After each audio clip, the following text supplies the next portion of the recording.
I've been hiking for as long as I can remember. It's been my way of disconnecting from the constant buzz of technology and responsibilities. This particular trip was supposed to be a weekend trek through the rugged wilderness of western Montana in the fall of 2015. I was 29 then, confident in my skills, and eager to take on the challenge of a trail I'd never explored before. The morning started perfectly. The weather forecast had hinted at a chance of rain, but the skies were blue when I set out. My route took me through rolling hills, dense pine forests, and rocky outcrops. By midday, I had climbed a modest ridge and found myself overlooking a vast valley dotted with the entrances to natural caves carved into the cliffside.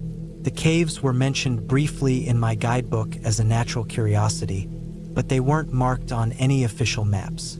My plan had been to camp in the open under the stars, but as I stood there, the first raindrops splattered on the ground, quickly followed by a low rumble of thunder. I had two choices: continue downhill to the valley below, where the terrain looked muddy and unstable, or find shelter in one of the caves. The decision was easy. I was already drenched from the unexpected downpour, and the wind was picking up, so I decided to explore the caves for a dry spot to wait out the storm. There were at least 5 visible cave entrances scattered along the ridge, each varying in size.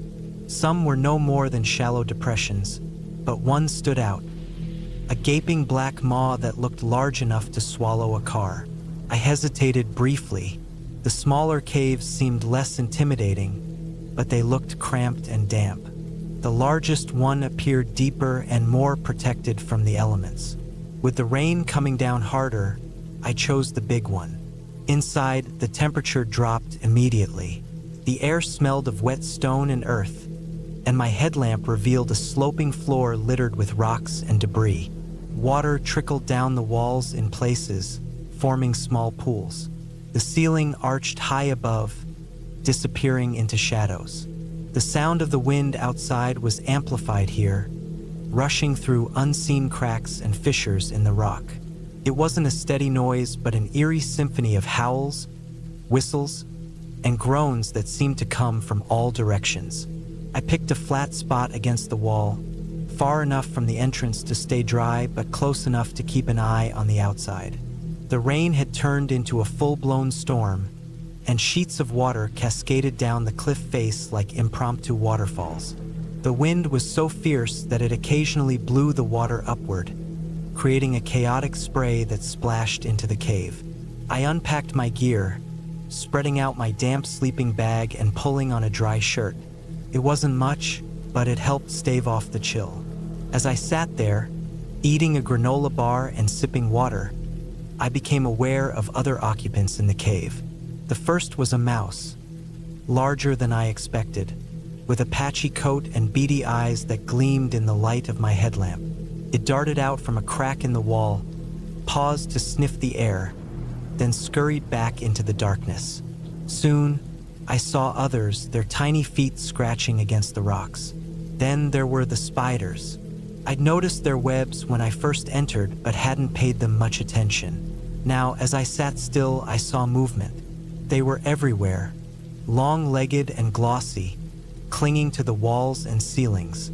One dropped down on a thread near me, swaying in the draft. I flicked it away, trying not to think about how many more were lurking just out of sight. The storm outside was relentless. The wind screamed through the cave, the sounds morphing into something almost human at times. Long, mournful wails that made my skin crawl. Every so often, there was a loud crash from outside, like trees snapping or rocks tumbling. I told myself it was just the storm's fury, but each sound made me flinch. As the hours dragged on, the reality of my situation sank in. I was alone, miles from the nearest trailhead, in a cave filled with spiders and mice, with a storm outside that showed no signs of letting up. Sleep was impossible. I lay in my sleeping bag, staring at the ceiling, listening to the cacophony of wind and rain. Every so often, I heard rustling nearby, likely the mice, though I couldn't shake the feeling of being watched. The shadows cast by my headlamp seemed to dance and shift, making the cave feel alive. At some point during the night, I heard a new sound. It was deep and resonant, like a low rumble or growl, but it wasn't the wind. It came from somewhere deeper in the cave. My heart raced as I sat up, scanning the darkness with my headlamp. Nothing moved. The sound didn't come again, but I couldn't shake the sense of unease. I considered packing up and moving to one of the smaller caves, but the thought of stepping out into the storm stopped me. The rain was still coming down in torrents, and the wind was strong enough to knock me off my feet. I decided to stay put, reasoning that whatever was in the cave, if anything, was probably more scared of me than I was of it. The night dragged on, each minute feeling like an hour. When dawn finally broke, the storm had eased to a steady drizzle. The cave entrance was slick with mud and water, and the ground outside was littered with branches and debris. I packed up quickly, eager to leave the eerie place behind. As I stepped outside, I noticed something strange. The cave entrance next to mine, the one I had considered before choosing the larger cave, was completely blocked. A massive pile of rocks and mud had collapsed over it, sealing it off entirely. The landslide must have happened during the night, likely one of the loud crashes I'd heard. My stomach churned at the thought of what could have happened if I'd chosen that cave instead. The realization was sobering. I hurried down the trail, slipping and sliding on the muddy ground. The storm had turned the landscape into a treacherous maze, but I was determined to put as much distance as possible between me and those caves. By the time I reached the trailhead, I was soaked, filthy, and utterly exhausted. I climbed into my car, cranking up the heat and sitting there for a long time, staring at the rain-streaked windshield. I never went back to those caves. The experience stayed with me, not just because of the storm or the close call with the landslide, but because of the unsettling sense that I wasn't entirely alone that night. Maybe it was just my imagination, amplified by the wind and the shadows, but even now, years later, I can still hear the howling in my dreams.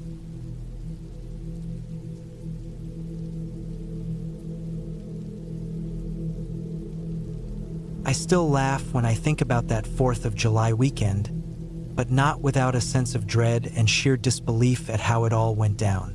I'd been invited by my childhood friend, Andy, to spend the holiday at his family's cabin by Cedar Lake.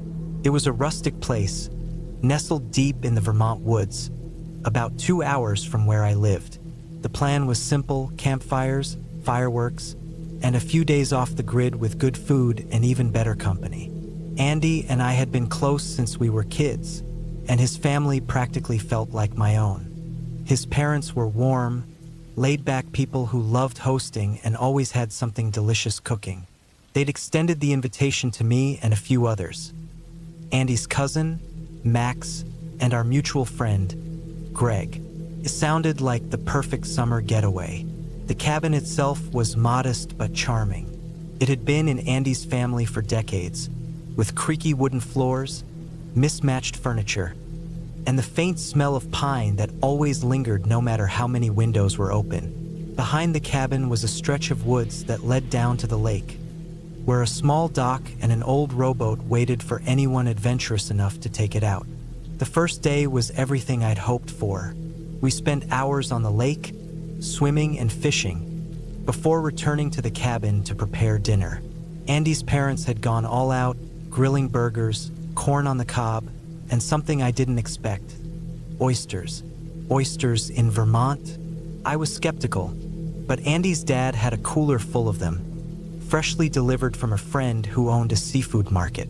He showed us how to shuck them, and soon enough, everyone was digging in. Well, everyone except me. I'd never been a fan of oysters, but Andy's enthusiasm was contagious.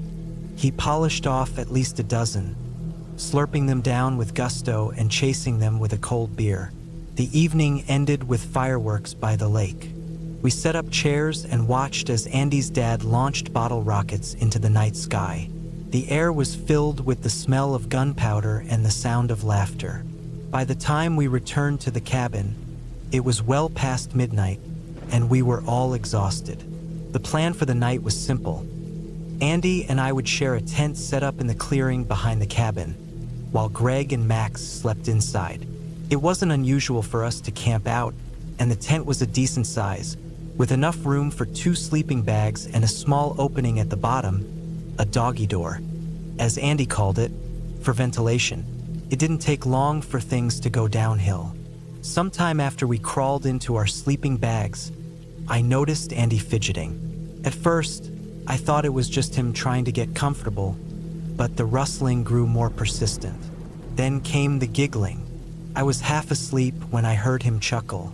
It was a strange, giddy sound, and it made me crack one eye open. Andy was lying on his side, his head near the doggy door, shaking with laughter.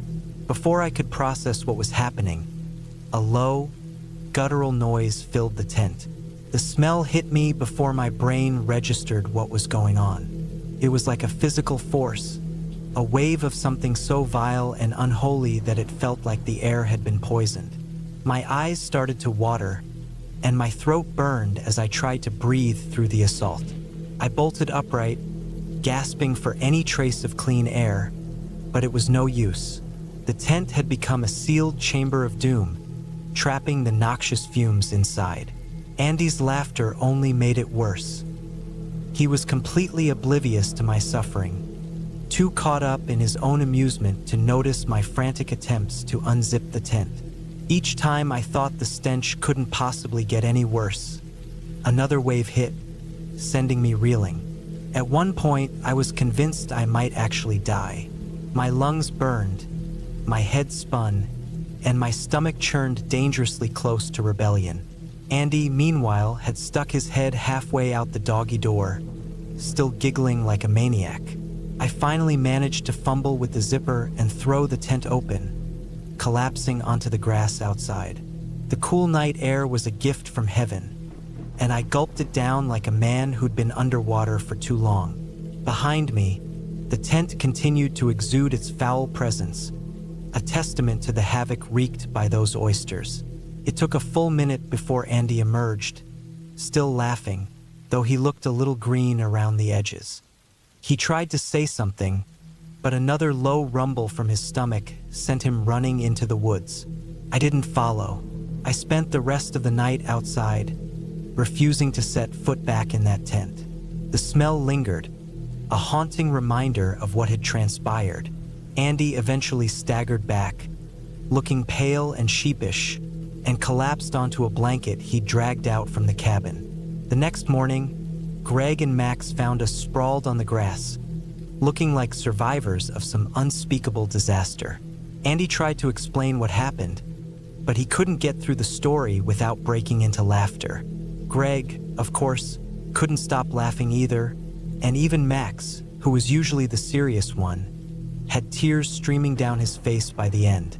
As for the tent, there was no saving it. Even after airing it out for hours, the stench refused to leave. I ended up rolling it into a trash bag and leaving it by the cabin's garbage bins, vowing never to speak of it again. Years later, Andy still brings up that night whenever we get together, always with the same mischievous grin. I can laugh about it now, but at the time, it felt like I'd been through some kind of initiation into the underbelly of camping horror. And let me tell you, I haven't touched an oyster since.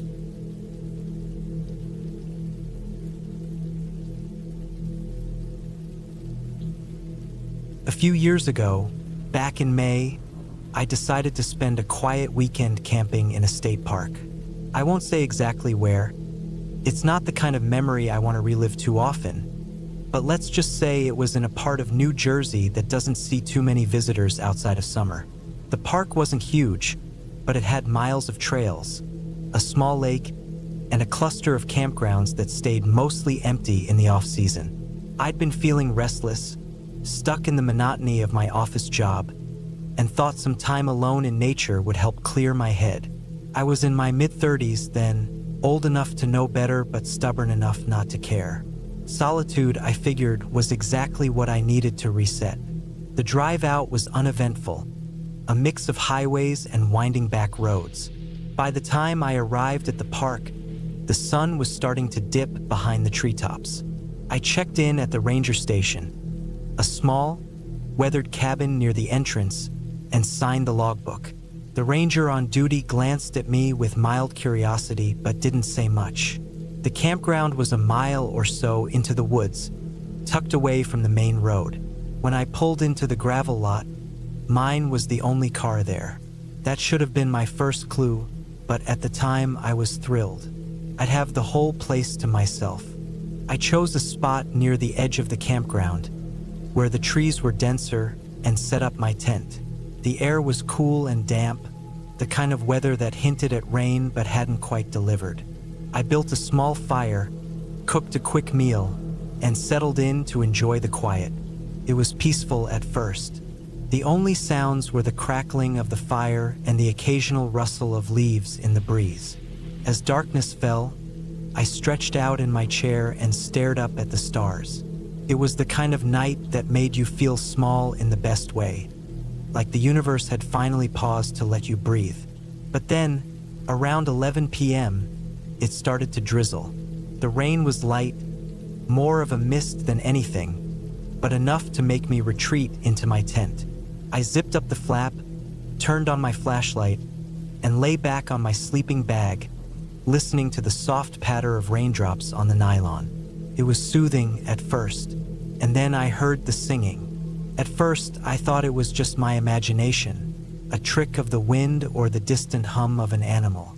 But as I listened, it became clear. It was faint, almost drowned out by the rain, but unmistakable. A group of children singing. It wasn't loud or cheerful, like you'd expect from kids around a campfire. It was slow, almost rhythmic, like a lullaby. The melody was unfamiliar, the words too muffled to make out, but the sound carried through the trees, growing louder and softer as if it was moving. I sat up, straining to hear. It seemed to be coming from deeper in the woods, away from the campground. The logical part of me tried to explain it away. Maybe there was another group camping nearby, or a local family had decided to take a late-night hike. But it was Sunday night, and as far as I knew, I was the only person in the park. I unzipped the tent just enough to peek out. The rain had picked up, a steady drizzle now, and the fire had burned down to glowing embers. The woods were dark, the trees casting long shadows under the faint light of the moon. The singing continued, the voices rising and falling like waves. It didn't seem to be getting closer or farther away, just drifting through the air, directionless. I told myself to stay put, that it wasn't my business to investigate. But curiosity has a way of overriding common sense. Grabbing my flashlight and a rain jacket, I stepped outside. The cold hit me immediately, the rain soaking through my clothes as I stepped away from the tent. The singing was still faint but persistent, pulling me toward the edge of the campground. I hesitated, shining my light into the trees, but the beam only reached so far. Beyond it was nothing but darkness. I took a few steps forward, then a few more, until I found myself on the trail leading deeper into the woods. The rational part of me was screaming to turn back, but something about the sound was compelling. It wasn't joyful, but it wasn't sad either. It was just there, echoing in the stillness. I followed it for what felt like hours, though it was probably only 15 minutes. The farther I went, the thicker the trees became, their branches twisting overhead like a canopy. The rain made the trail slippery, and I nearly lost my footing more than once. Eventually, I came to a small clearing. At first, I thought it was empty, but then my flashlight caught something. A structure, half hidden by the trees. It was a cabin, old and weathered, with a sagging roof and boarded-up windows. The singing seemed to be coming from inside. I stood there, frozen, trying to make sense of what I was seeing. The cabin looked abandoned, but the voices were clear now, more distinct. There was no mistaking it. A group of children singing in unison. I took a step closer, my boots sinking into the muddy ground. The air felt heavier here, almost suffocating. The singing stopped. The silence was deafening. I don't know how long I stood there, staring at the cabin, my flashlight beam trembling as I tried to steady my hand. I wanted to leave, to turn and run back to the safety of my tent, but my legs wouldn't move. And then, from somewhere behind the cabin, I heard the crunch of footsteps on wet leaves. I spun around, my heart hammering in my chest. The beam of my flashlight cut through the darkness, but there was nothing there. The footsteps grew louder, circling the clearing, deliberate and unhurried. I backed away, my breathing shallow, and tripped over a root, landing hard on the ground. The flashlight flew from my hand, the beam flickering as it rolled to a stop a few feet away. Scrambling to my feet, I grabbed the flashlight and bolted back the way I came. I didn't care about the mud, the rain, or the slippery trail. All I cared about was getting as far away from that cabin as possible. By the time I reached the campground, I was soaked to the bone and gasping for air. My tent was still there, untouched, but I didn't bother going inside. I grabbed my keys from the pocket of my jacket and ran to the car. The drive out of the park was a blur. I don't remember much, just the way my hands shook on the steering wheel and how I kept checking the rearview mirror, half expecting to see something or someone following me. When I reached the ranger station, the cabin was dark, the lot empty. I didn't stop. It wasn't until I was halfway home that I realized I'd left most of my gear behind. My tent, my sleeping bag, even my phone. But I didn't care. I just wanted to get as far away from that place as possible. To this day, I don't know what I heard or saw that night. I've tried to rationalize it. A group of campers I didn't see, maybe, or my own imagination playing tricks on me. But deep down, I know it wasn't that simple. I haven't been back to that park since, and I've never camped alone again.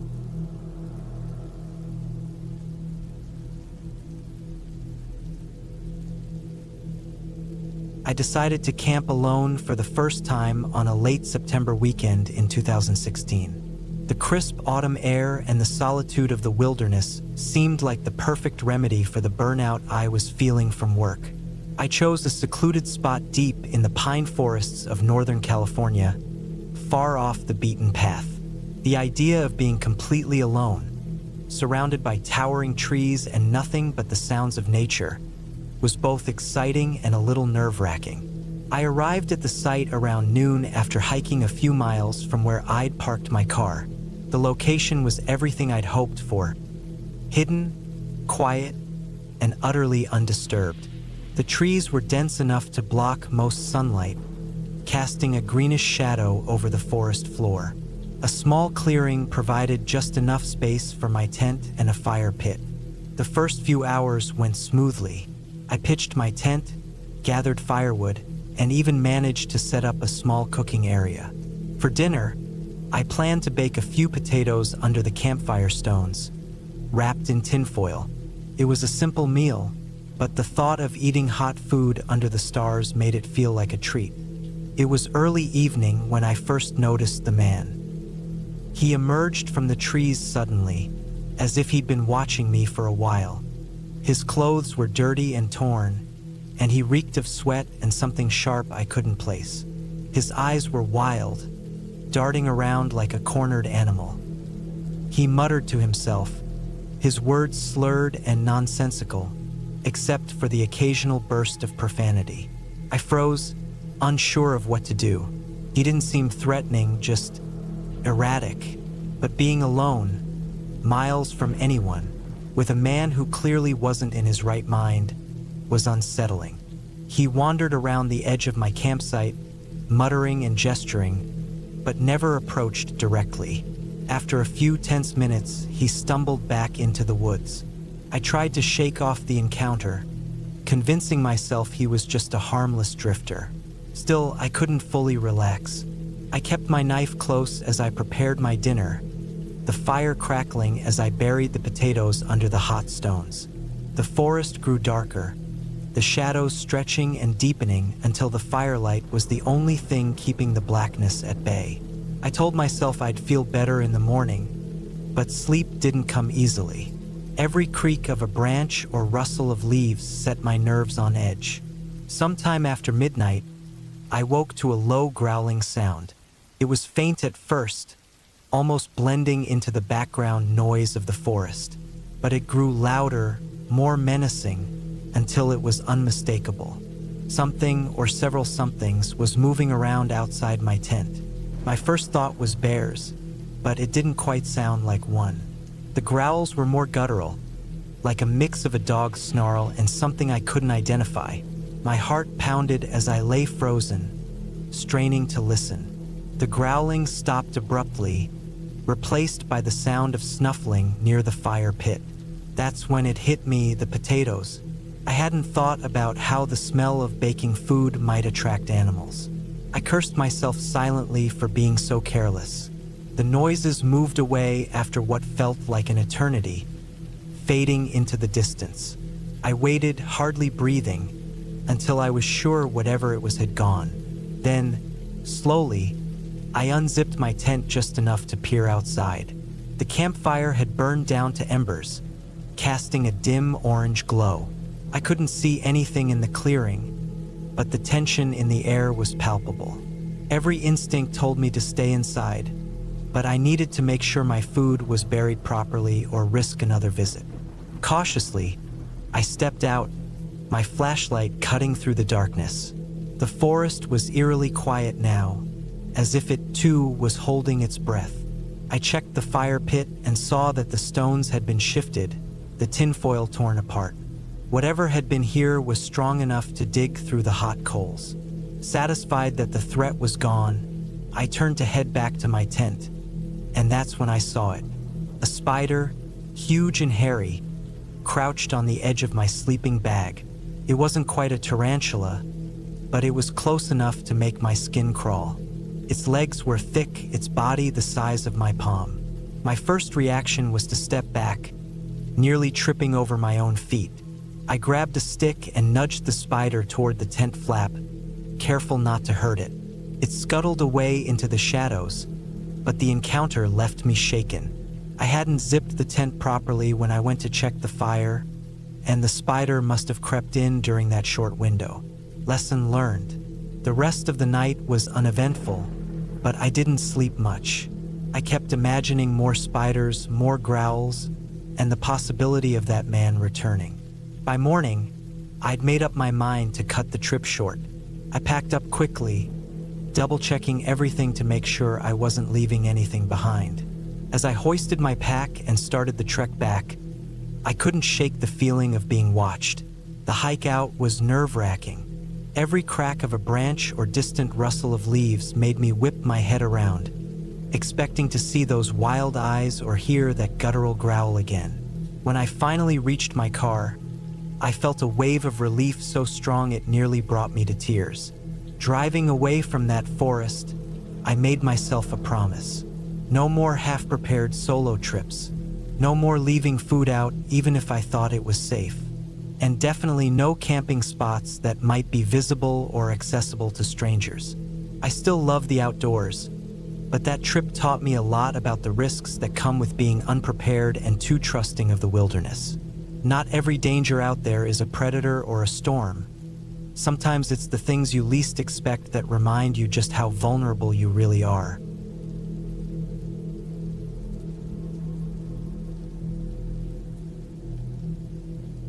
It was the summer of 2008, and my friend Kara and I had decided to go camping for the first time on our own. I was 19 and she had just turned 18. It felt like the perfect way to celebrate our newfound independence. Neither of us had much experience with camping, but we had enough enthusiasm to make up for it. Kara borrowed her parents' old tent, and I raided my dad's camping gear for a portable stove, a lantern, and a couple of sleeping bags that smelled faintly of mildew. We chose a small campground in upstate New York, tucked away in the Adirondacks. It wasn't completely remote, but it was far enough from any major towns to feel like we were getting a real taste of the wilderness. It wasn't peak season, so the place was relatively quiet when we arrived late on a Friday afternoon. The campground had a few designated areas near the front, with picnic tables, fire pits, and bathrooms nearby. There were only a handful of campers set up in that section, families mostly. Kara and I, eager for more privacy, decided to head to a more secluded area in the back. It was a bit more rustic, with fewer amenities and no one else around, which suited us perfectly. We spent the first couple of hours setting up the tent and arranging our gear. The clearing we chose was surrounded by towering pine trees, their needles forming a soft carpet underfoot. A narrow path led back to the main campground and the bathrooms, but otherwise, it felt like we had the forest to ourselves. After everything was set, we made a quick dinner of canned soup and crackers. As the sun dipped below the horizon, the air grew cooler, and the woods came alive with the chirping of crickets and the occasional hoot of an owl. It was peaceful, almost hypnotic. That peace didn't last long. Around dusk, we heard the low rumble of engines approaching. Two massive trailers pulled into the back section of the campground, parking in the clearing directly across from ours. From each trailer poured what seemed like entire families. Adults, kids, even a couple of barking dogs. Kara and I exchanged uneasy glances. We'd chosen this spot for its quiet, and now it felt like the circus had come to town. But we decided to make the best of it. After all, the campground wasn't ours alone. The adults from the trailers wasted no time unpacking coolers of beer and setting up folding chairs around a roaring fire. The kids, ranging in age from toddlers to teenagers, ran around shrieking and laughing as the dogs darted between them. It was chaos, but it didn't bother us too much at first. We called it a night around 10 p.m., crawling into the tent and zipping ourselves into our sleeping bags. The noise from the trailers was still going strong, loud laughter, clinking bottles, music blaring from a portable speaker. We figured they'd settle down eventually. By midnight, the noise had finally started to die down. The kids had disappeared into their trailers, and the music stopped. Kara and I were just starting to drift off when we heard footsteps crunching on the path outside our tent. It wasn't just one person. It sounded like a group, their voices low and slurred. The footsteps passed by, heading toward the bathrooms. We didn't think much of it at first, probably just some of the adults from the trailers. But then, out of nowhere, something hit the side of our tent with a loud thud. We both froze. My heart raced as I listened for more sounds. A few seconds later, I heard someone stumbling around outside, muttering something incoherent. Then another voice, louder this time, shouted, "Rawr! I'm a bear!" Kara grabbed my arm, her breathing quick and shallow.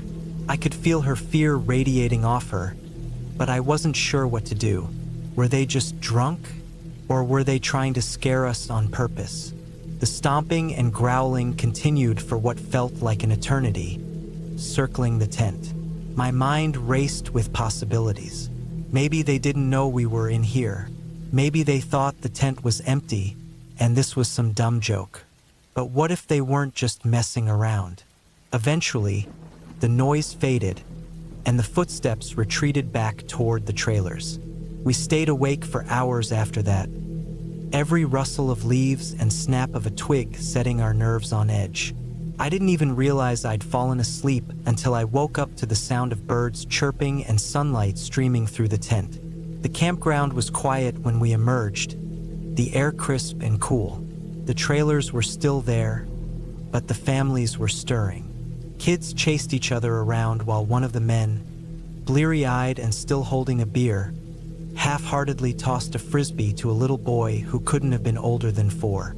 Kara and I packed up quickly, eager to get out of there. As we rolled up the tent and stuffed our gear into the car, we couldn't help but laugh at the absurdity of the night before. It was clear the adults from the trailers had been too drunk to care about much of anything, let alone 2 girls camping nearby. Later, when we told our parents about the trip, they were horrified. Not about the drunk campers, but about the fact that we'd gone alone in the first place. A couple of years later, the campground implemented a rule barring teenagers from camping without an adult. The irony wasn't lost on us. Kara and I, two responsible teens just trying to enjoy nature, had been far better behaved than those so-called grown-ups. Looking back, it's a story we tell with a mix of humor and disbelief. It was a reminder that sometimes the scariest things aren't bears or wilderness hazards, but the unpredictability of the people you share the world with.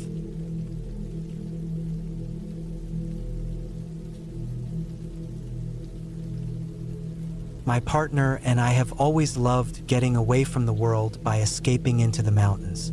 It's become an annual tradition, a much-needed reprieve from the chaos of everyday life.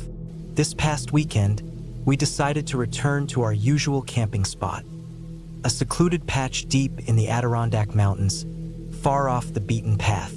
It's not a place you'd find in any guidebook, and that's exactly what we love about it.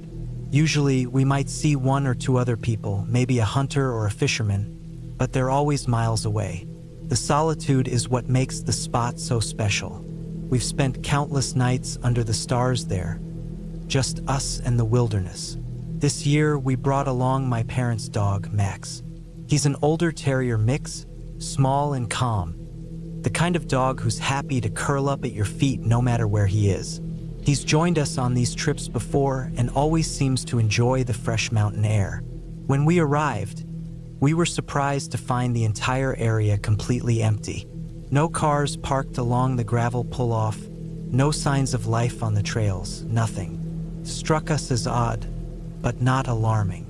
If anything, we were excited to have the whole mountain to ourselves. We set up camp in our usual spot, a small clearing surrounded by dense pine forest with a view of a distant ridge. The air was warm, and the sun cast long shadows through the trees as it began to set. We built a fire, cooked a simple meal, and cracked open a few beers. The quiet was almost unnerving. No distant voices, no sound of footsteps or crackling fires from other campers. Just the faint rustle of leaves and the occasional call of a bird. As night fell, the silence deepened. Max stayed close to the fire, his little body stretched out in the dirt, his ears twitching now and then. When it was time to turn in, we crawled into the tent, leaving the mesh flap unzipped to let in the cool breeze.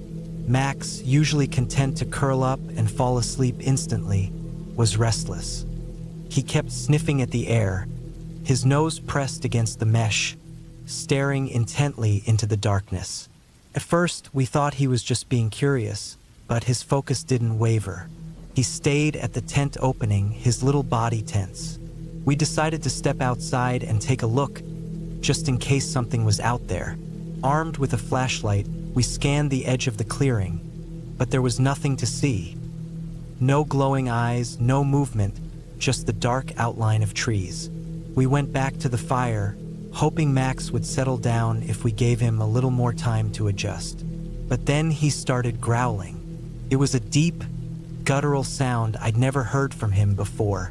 The fur along his back stood straight up, and his gaze was fixed on one direction in the woods. It sent a chill down my spine. Max was a laid-back dog, not prone to barking or growling at nothing. We grabbed our hunting knife and an axe, just in case, and sat by the fire, listening. The woods were utterly silent. No crickets, no rustling leaves, just the occasional crackle of the fire. Max's growling intensified, and then he started barking. A sharp, frantic bark that echoed in the stillness.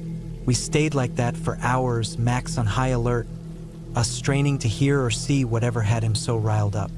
My partner eventually suggested turning on the truck's headlights to illuminate the campsite. The beams cut through the darkness, casting harsh shadows that seemed to dance as the fire flickered. For a moment, everything was still. Max even laid down, though his ears stayed perked.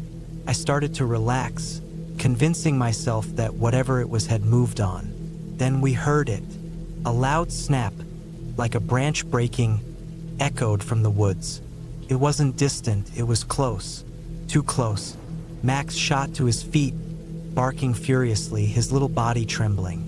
The sound had come from about 10 feet away, just beyond the reach of the truck's lights. We couldn't see anything, but the noise was unmistakable. Something heavy had broken that branch. I felt a wave of panic. My mind raced with possibilities: a bear, a cougar, maybe even a wolf. Predators were common in the area, and the thought of one lurking so close was terrifying. We grabbed Max and bolted for the truck. My heart was pounding as I climbed inside, locking the doors behind me. My partner turned on the engine, and we sat there, headlights illuminating the campsite, waiting. Minutes passed, then half an hour. Max calmed down a little, curling up in my lap, but his ears stayed alert, twitching at every little sound. We debated whether to stay or leave. The campsite felt exposed, vulnerable, but we didn't want to risk driving down the narrow, winding road in the dark. Eventually, the silence and the truck's warmth lulled us into a false sense of security. We convinced ourselves that whatever had been out there was gone. We stepped out cautiously, Max in my arms, and settled back by the fire. The night air felt heavier, the darkness pressing in closer than before. I couldn't shake the feeling that we were being watched. Then it happened again. Another snap, louder this time, followed by a rustling sound. It was closer, right at the edge of the clearing. My stomach dropped. Max started barking wildly, his little body rigid in my arms. That was it. We weren't sticking around to find out what was out there.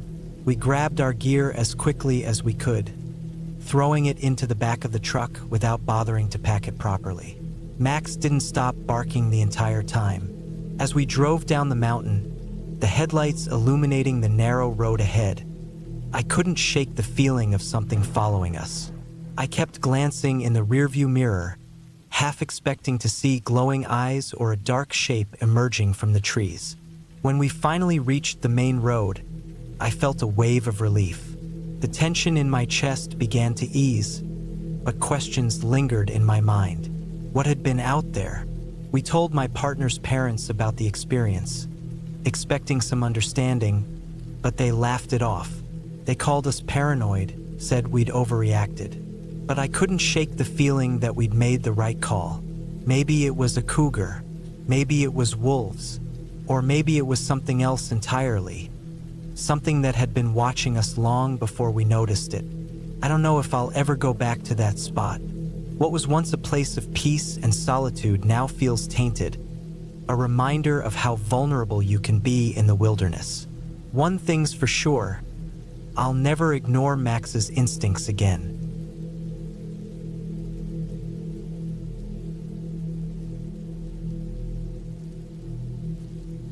When I was 17, I made one of the most impulsive decisions of my life. I agreed to go camping with a group of people I barely knew. They were all a little older than me, early 20s mostly, and I'd only met them a handful of times through a mutual friend. The invitation sounded exciting, a chance to break out of my usual routine and prove I could keep up with the older crowd. I didn't think too hard about it. It was late summer in rural Idaho, and the plan was to drive out to a remote campground tucked deep into the Sawtooth Mountains. The place wasn't even on most maps. It was one of those spots someone always seems to know about, hidden and untouched by tourists, which really just meant it was inconvenient and hard to get to. There were 6 of us, packed into a battered SUV owned by a guy named Derek, who seemed to be the de facto leader of the group. I didn't know much about him except that he was loud, quick to laugh, and didn't seem to take anything too seriously. The others were his girlfriend, Emily, a quiet guy named Ryan, a woman named Kelly who brought enough booze to supply a small party, and me. The drive took hours, winding through dirt roads that became narrower and rougher the farther we went. By the time we reached the campsite, the sun was dipping low, casting long shadows over the dense pine forest. The spot itself was nothing special, just a clearing with a fire pit someone had built long ago. but it was surrounded by trees so thick it felt like the rest of the world didn't exist. We spent the first night drinking, laughing, and telling stories around the fire. I was trying to fit in, but there was an undercurrent to the group I couldn't quite put my finger on. Derek and Emily seemed tense with each other, and Ryan kept mostly to himself, staring into the flames like he wasn't really there. The second day started fine. We hiked a nearby trail, splashed around in a freezing creek, and lounged in the sun. But by late afternoon, things started to unravel. It began with a fight between Derek and Emily. I don't know what triggered it. I wasn't paying attention until their raised voices cut through the forest. Derek accused Emily of flirting with Ryan, and she called him paranoid and immature. The argument escalated quickly, with Derek storming off toward the car while Emily shouted after him. We all assumed he'd cool off and come back, but then we heard the engine start. Before we could even process what was happening, the SUV was gone, leaving a cloud of dust in its wake. At first, we were more confused than anything. Why would he just leave? We figured he'd come back after blowing off steam, or at the very least, send someone to pick us up. None of us had a car, and this was back before everyone had cell phones. Even if we'd had one, there was no signal this far out. When night fell and Derek still hadn't returned, the mood shifted from annoyance to concern.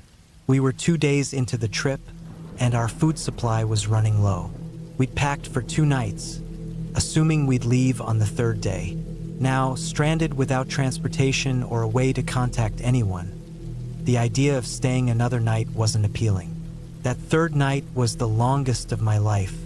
We built a fire, but the warmth and light it provided did little to ease the growing tension. The forest around us felt different, darker, quieter, almost oppressive. Every snap of a twig or rustle of leaves set my nerves on edge. I kept imagining Derek out there somewhere, watching us, either too ashamed or too stubborn to come back. None of us slept much. The hunger wasn't unbearable yet, but it was there, gnawing at the edges of our thoughts. By morning, we knew we had to do something.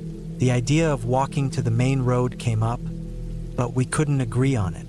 Ryan wanted to stay put, reasoning that someone would eventually come looking for us.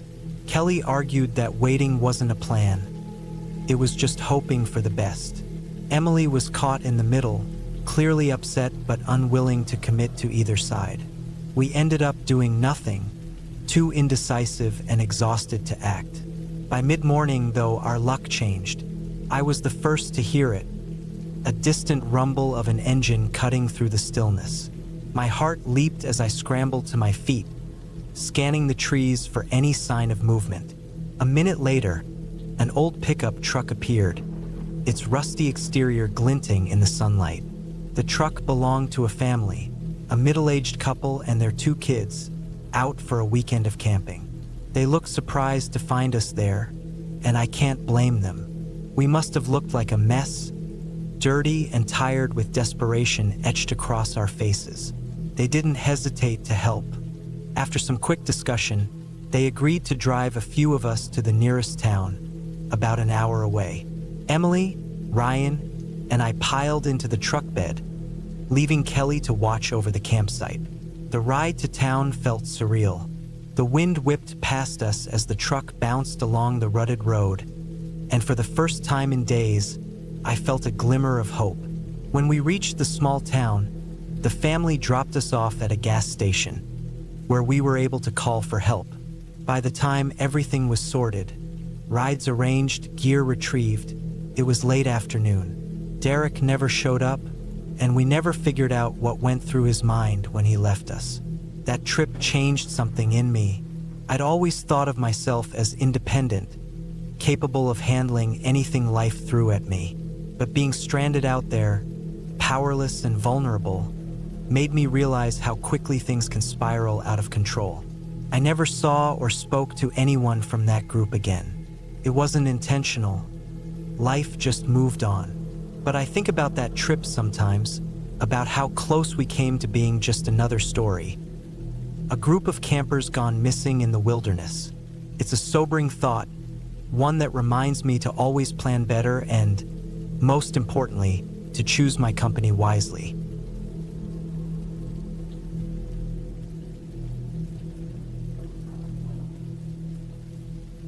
I've always enjoyed camping alone. It clears my head, lets me disconnect from everything for a while, and puts me in touch with nature in a way nothing else can. This time, I picked a spot in southern Indiana, not far from Hoosier National Forest. It wasn't a popular area, exactly what I wanted. I wasn't looking for marked trails or campgrounds with RVs and families grilling hot dogs. I wanted solitude. I had 3 nights planned, just me, my hammock, and the woods. The first 2 nights were peaceful. I set up my hammock between 2 sturdy trees, rigged a tarp above it for cover, and had a small fire to cook my meals. The sounds of the forest at night, crickets, frogs, the occasional rustle of leaves, lulled me to sleep. By the 3rd night, I was fully relaxed. I'd spent the day exploring the nearby creek, taking in the stillness of the woods. My campsite was about 50 yards off an old Forest Service road that had been closed to vehicles years ago. It was perfect, isolated, quiet, and surrounded by thick trees. That night, I woke up around 2 a.m., needing to pee. The air was cold, and I could see my breath as I stepped out of my hammock. I walked about 10 feet from my setup, just far enough to avoid any unwanted smells later, when I noticed something strange. A light. It was faint but unmistakable. A headlamp, about 80 to 100 feet away, moving slightly among the trees. My first thought was that it might be another camper, but it didn't make sense. This wasn't a popular spot, and I hadn't seen a single person since I arrived. I stood there for a moment, watching. The light moved up and down, as if whoever it belonged to was sitting down and then standing up again. The longer I watched, the less it felt like the harmless actions of another camper. Something about the movements seemed deliberate, almost methodical, like they were waiting for something. I felt a chill that wasn't from the cold. Quietly, I slipped back to my hammock, pulled on my boots, and grabbed the small hatchet I always kept nearby for chopping firewood. It wasn't much, but it made me feel a little less vulnerable. I decided to move to the right of my site, staying low and quiet. I didn't want to confront whoever it was directly, not yet. I just wanted to figure out what they were doing. As I crept through the underbrush, I kept my eyes on the headlamp, which hadn't moved much. Then, out of the corner of my eye, I caught another light. This one was closer, maybe 40 feet away, and moving in a slow, sweeping pattern, as if the person was scanning the area. My heart started pounding. I dropped to the ground and pulled some leaves over myself, hoping to blend in. The second figure walked closer, their headlamp casting long shadows as it moved. I could see their outline now. A man, tall and broad-shouldered. He was carrying something in his hand, but I couldn't make out what it was. He stopped about 10 feet from where I lay, close enough that I could hear the crunch of leaves under his boots. He lit a cigarette, the glow briefly illuminating his face, and then casually tossed an empty beer can on the ground.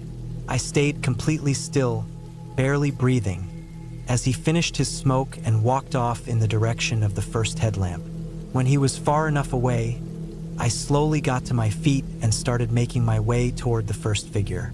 I moved as quietly as I could, sticking to the shadows and avoiding any dry branches or leaves. As I got closer, I heard the faint sound of a phone vibrating.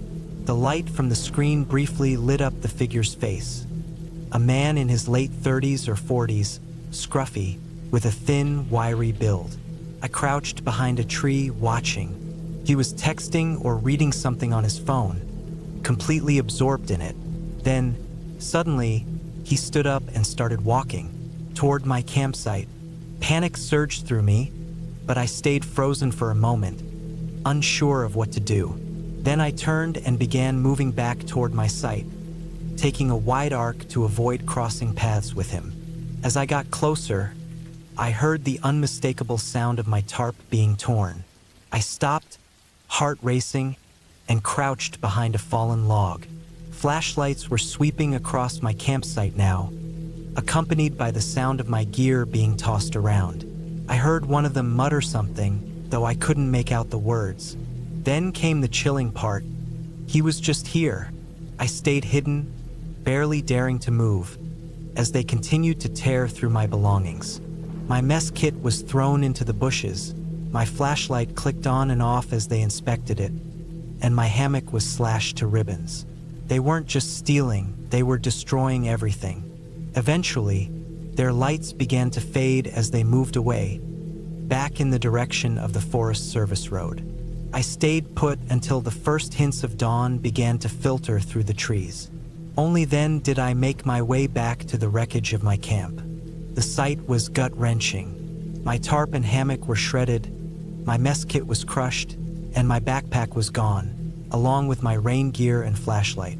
They hadn't taken my food, oddly enough, but everything else was either destroyed or missing. I decided to check the spots where I'd seen them.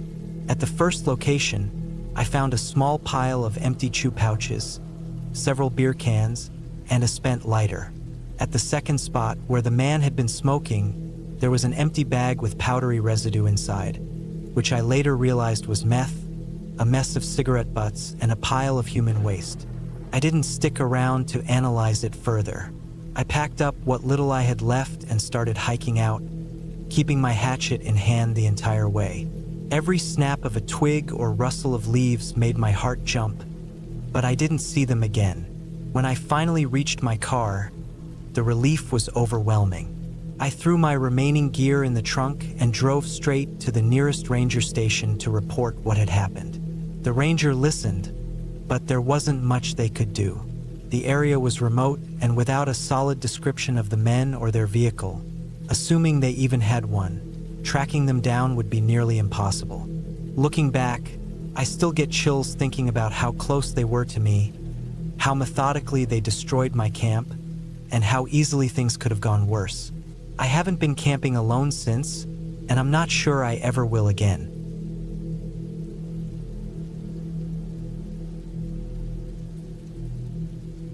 I remember the summer of 2014 vividly. It was supposed to be a relaxing getaway, a break from the monotony of daily life. The Pine Ridge Campground, nestled in the rolling hills of central Pennsylvania, was known for its family-friendly atmosphere. People came from all over to camp near the quaint town of Millhaven, where chocolate-themed attractions, charming shops, and scenic hiking trails drew crowds throughout the summer months. I had planned this trip for weeks. It was just me, my old Jeep, and a small cabin I had rented for the weekend. A tiny structure with peeling red paint, a creaky front porch, and a thin layer of dust that seemed to settle on everything. It wasn't much, but it had a bed, a kitchenette, and most importantly, a roof. The first 2 days were uneventful. I spent my time hiking, roasting marshmallows over a small fire, and reading a tattered paperback I found in the cabin. It was peaceful, quiet, everything I had hoped for, but that changed on the third day. It started when a family set up camp in the clearing beside my cabin. A woman and her 3 kids, a girl around 12, a boy who couldn't have been older than 7, and the youngest, maybe 4. They arrived late in the afternoon, unloading a battered minivan packed to the brim with camping gear. The woman caught my attention immediately. She looked out of place, like someone who didn't belong in the woods.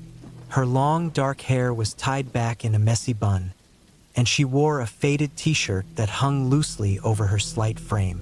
Her face was drawn, eyes darting around as if she were constantly scanning for something or someone. She introduced herself briefly when I passed by, a quick wave and a smile that didn't quite reach her eyes.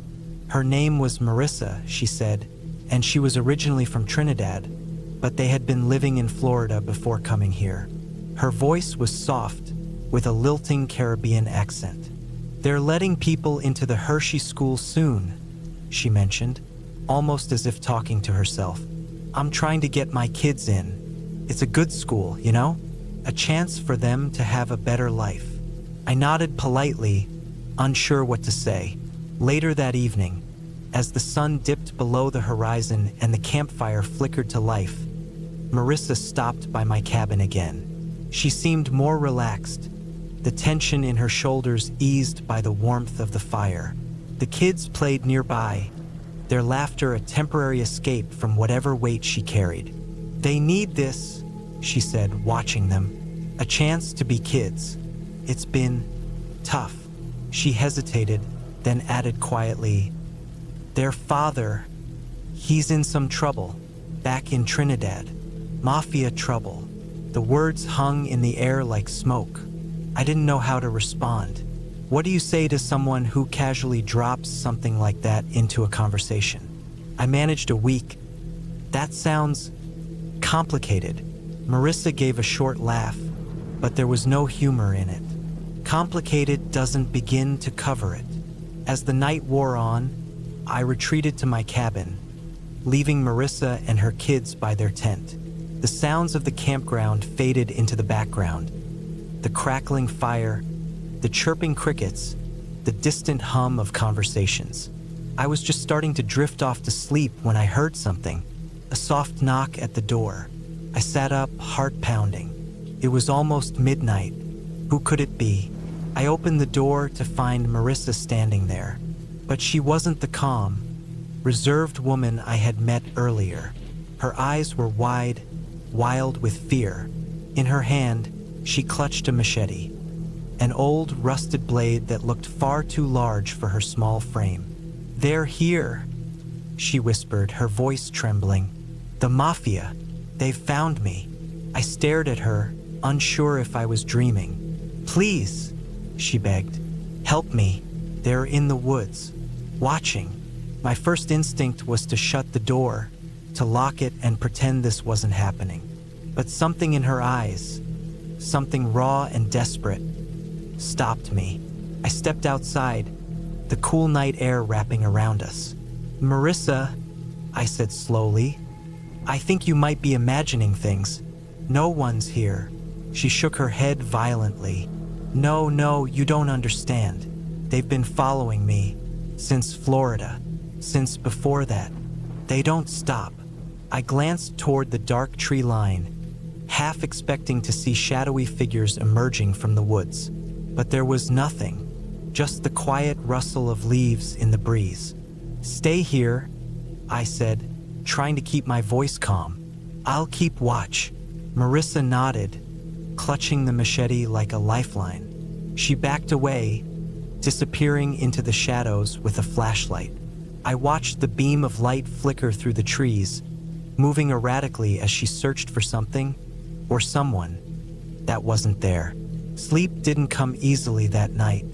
I lay in bed, fully clothed, with one hand resting on the handle of the hunting knife I kept for emergencies. Every creak, every rustle outside the cabin made my heart race. Eventually, exhaustion took over, and I drifted into a fitful sleep. The next morning, I woke early, the events of the night before playing on a loop in my mind. I stepped outside to find the campsite eerily quiet. No sign of Marissa or her kids. I made my way to the campground office, a small building near the entrance with a faded wooden sign that read Pine Ridge Campground Office and General Store. That's when I saw her. Marissa was slumped over on the bench outside, her head resting on her knees, arms wrapped tightly around herself. She looked like a different person, hollow, defeated, as if whatever fight had kept her going had finally run out. I approached cautiously. "Marissa!" She didn't respond. The campground manager, a middle-aged woman with kind eyes and a concerned expression, came out of the office. "Is she okay?" "I don't know," I admitted. She had a rough night." The manager called for an ambulance. Within minutes, the paramedics arrived, lifting Marissa onto a stretcher. She didn't resist, didn't say a word. As they drove away, the police arrived. Two officers in crisp uniforms, their presence a stark contrast to the quiet campground. They asked questions about Marissa, about the kids, about what had happened. I told them everything I knew, which wasn't much, just fragments of a story that didn't make sense. Later that day, I watched as the police led Marissa's children away. The girl, the oldest, held her brother's hands tightly, her face set in a mask of calm that no 12-year-old should have to wear. I packed up my things and left the campground soon after. The peaceful retreat I had hoped for was gone, replaced by a lingering sense of unease. I never saw Marissa again, never found out what happened to her or her children. But sometimes, late at night, when the world is quiet and the shadows stretch long, I think about them. About a mother running from demons, real or imagined. About 3 kids caught in the crossfire of a life they didn't choose. And I wonder if they ever found the safety they were searching for.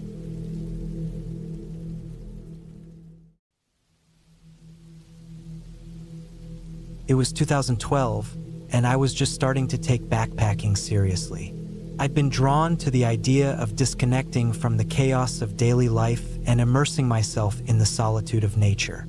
My first trip was supposed to be a simple overnighter in a remote part of the Appalachian foothills. No roads, no people, just miles of trails winding through dense forest. I had no idea how much that trip would shape the way I camp for the rest of my life.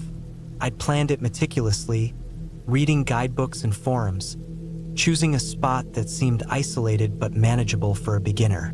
I was 26 and in decent shape, though I'd never done anything like this before. Armed with a map, a compass, and my gear, I drove to the trailhead early on a cool October morning. The hike to my chosen campsite was uneventful. The trail wound through thick groves of oak and pine, the ground carpeted with fallen leaves. The air was crisp, carrying the faint scent of damp earth and wood smoke from distant hunters' camps. By mid-afternoon, I'd reached a small clearing near a shallow creek. It was perfect, flat ground, plenty of firewood, and not a soul in sight. I set up my tent, gathered some water, and built a small fire. As the sun dipped below the horizon, I cooked a simple meal and settled in for the night. The quiet was profound, broken only by the occasional rustle of leaves or the chirp of a cricket. I remember feeling a deep sense of peace, the kind that only comes from being far away from the noise of civilization. That peace didn't last long. I woke just before dawn to the sound of crunching footsteps. At first, I thought it was an animal, a deer or maybe a raccoon, but the steps were too heavy, deliberate. Whoever it was, they were circling my tent. My heart pounded as I lay perfectly still, listening. The steps would stop, then start again, sometimes closer, sometimes farther away. Then came a low, guttural grunting, like someone clearing their throat, but more animalistic. It was loud enough to make my skin crawl. I gripped the handle of my knife, my only weapon, and debated what to do. If I called out, would they leave? Or would it provoke them? My instincts told me to stay silent, so I did. The grunting stopped, and the footsteps moved off toward the creek. Through the thin fabric of my tent, I could make out a figure in the faint light of dawn. The man, because it was definitely a man, was tall and thin, wearing tattered clothes. He moved strangely, almost like he was drunk or disoriented. I watched as he staggered down to the water and waded in. For the next 15 minutes, he splashed around, yelling incoherently. It wasn't angry yelling, but more like the excited shouts of a child playing in the rain. The sound echoed through the trees, breaking the stillness of the morning. I thought about packing up and leaving right then, but I was afraid he'd notice me. I decided to wait it out, hoping he'd move on. When he finally climbed out of the water, he stood on the bank for a while, staring into the woods. Then, without warning, he started back toward my tent. I held my breath as his footsteps circled me again. He paused just a few feet away, so close I could see the shadow of his legs through the tent wall. My grip tightened on the knife. If he tried to come in, I was ready to defend myself. But he didn't. After what felt like an eternity, he walked off into the forest and disappeared. I waited another hour before daring to step outside. The sun was up by then, casting long shadows through the trees. The clearing was empty, save for the trampled grass where he'd walked and a trail of muddy footprints leading to and from the creek. I debated whether to stay or go. On the one hand, I hadn't brought enough supplies to hike back to my car and drive home that same day. On the other, the thought of spending another night in the same spot made my stomach churn. In the end, I decided to move my camp a few miles deeper into the woods, reasoning that I'd be harder to find. The day passed uneventfully. I found a new campsite near a small ridge, well hidden among the trees. The hike had been grueling, but I felt safer knowing I'd put some distance between myself and that man. That night, I built another fire and tried to relax. I told myself the encounter had been a fluke, a strange but harmless man passing through the area. The forest seemed quieter here, more remote. I felt a cautious sense of relief as I crawled into my tent and drifted off to sleep. I woke to the sound of snapping twigs. At first, I thought I was dreaming, but the noise was unmistakable. Footsteps, slow and deliberate, moving through the underbrush. My heart raced as I listened, trying to pinpoint the direction. It was coming from the ridge above me. I peered out of the tent, scanning the trees in the faint moonlight. First, I saw nothing. Then, just beyond the edge of the clearing, I caught a glimpse of movement. It was the same man. He was standing perfectly still, partially obscured by the shadows of the trees. His head tilted slightly, as if he was listening for something. I ducked back into the tent, my pulse hammering in my ears. He must have followed me, though how he'd found my new campsite was a mystery. I hadn't seen or heard anyone all day. The footsteps resumed, this time moving closer. I gripped my knife and tried to stay calm, but my mind was racing. If he was dangerous, why hadn't he done anything the first time? Was he just trying to scare me? Or was he waiting for the right moment? The steps circled my tent again, slower this time, as if he was savoring the effect. Then they stopped. I don't know how long I sat there, knife in hand, staring at the walls of my tent. Minutes felt like hours. Finally, I heard him retreating into the woods. I didn't wait for morning. As soon as I was sure he was gone, I packed up my gear as quietly as I could and started back toward the trailhead. The forest was pitch black, my flashlight casting long, flickering shadows that seemed to dance at the edge of my vision. Every snap of a twig or rustle of leaves made me jump. I didn't stop until I reached my car. When I finally locked the doors and sat behind the wheel, I felt a wave of relief so intense it was almost nauseating. The drive back to civilization was a blur. Even now, years later, I still think about that trip. I've camped dozens of times since, but I always make sure to stay far away from people. Animals can be unpredictable, but it's the people you really have to watch out for.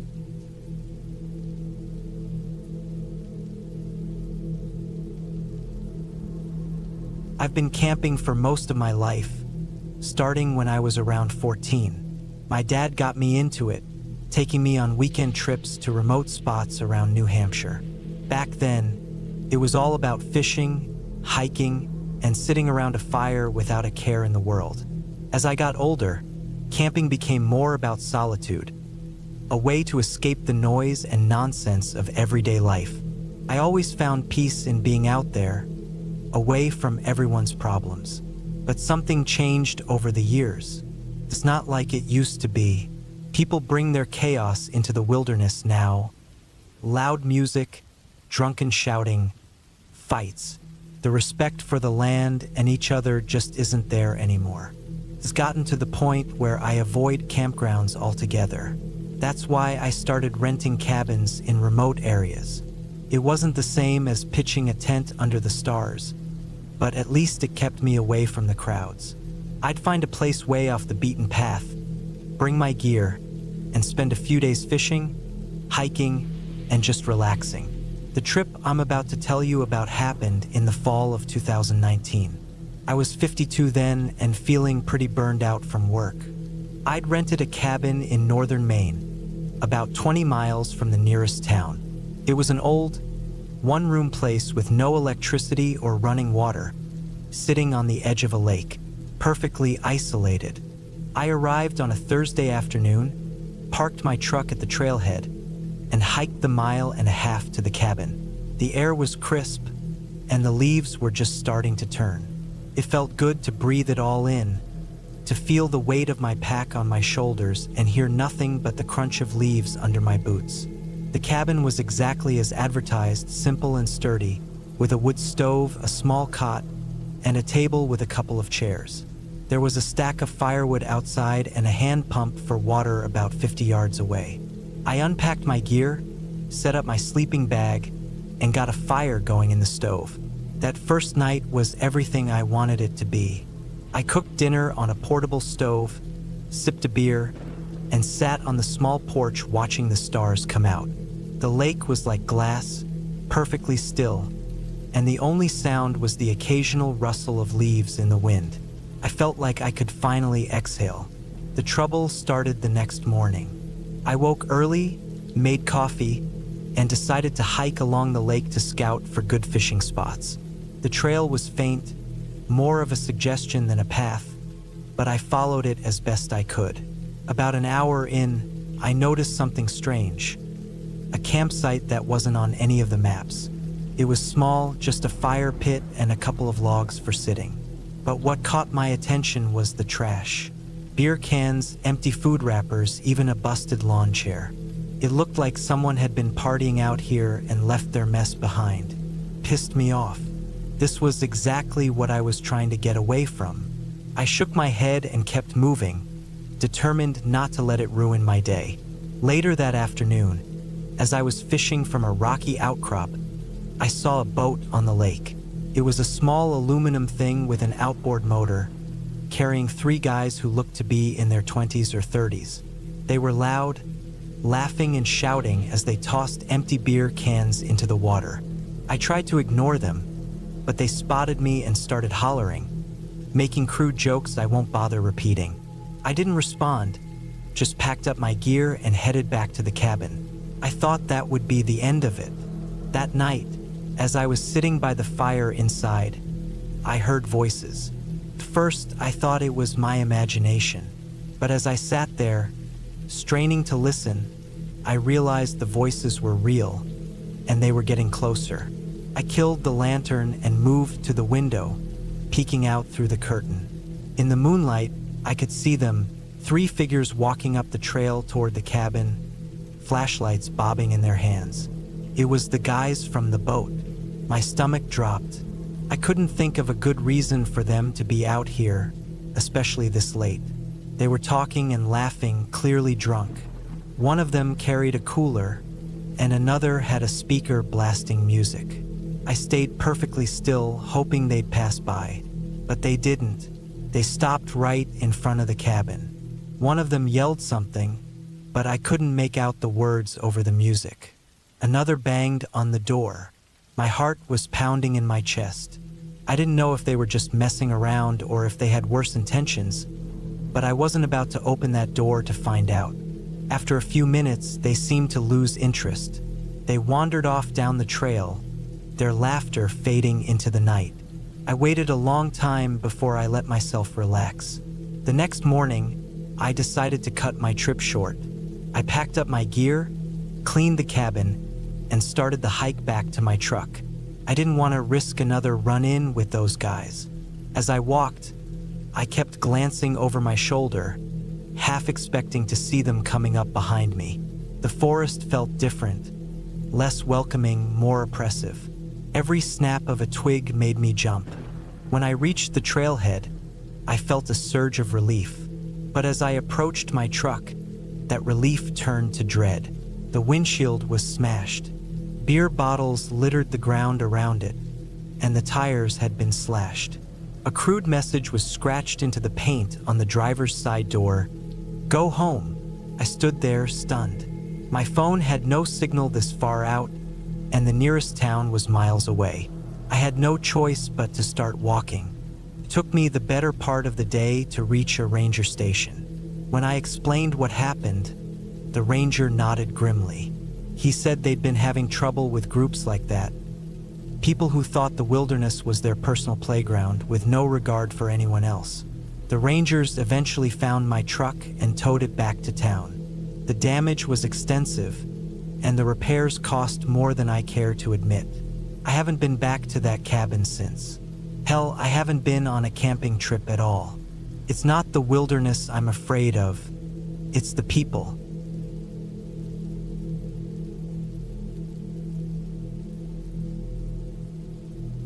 It was late August, 2015, and my sister Rachel and I had planned a weekend camping trip deep in the Sierra Nevada mountains.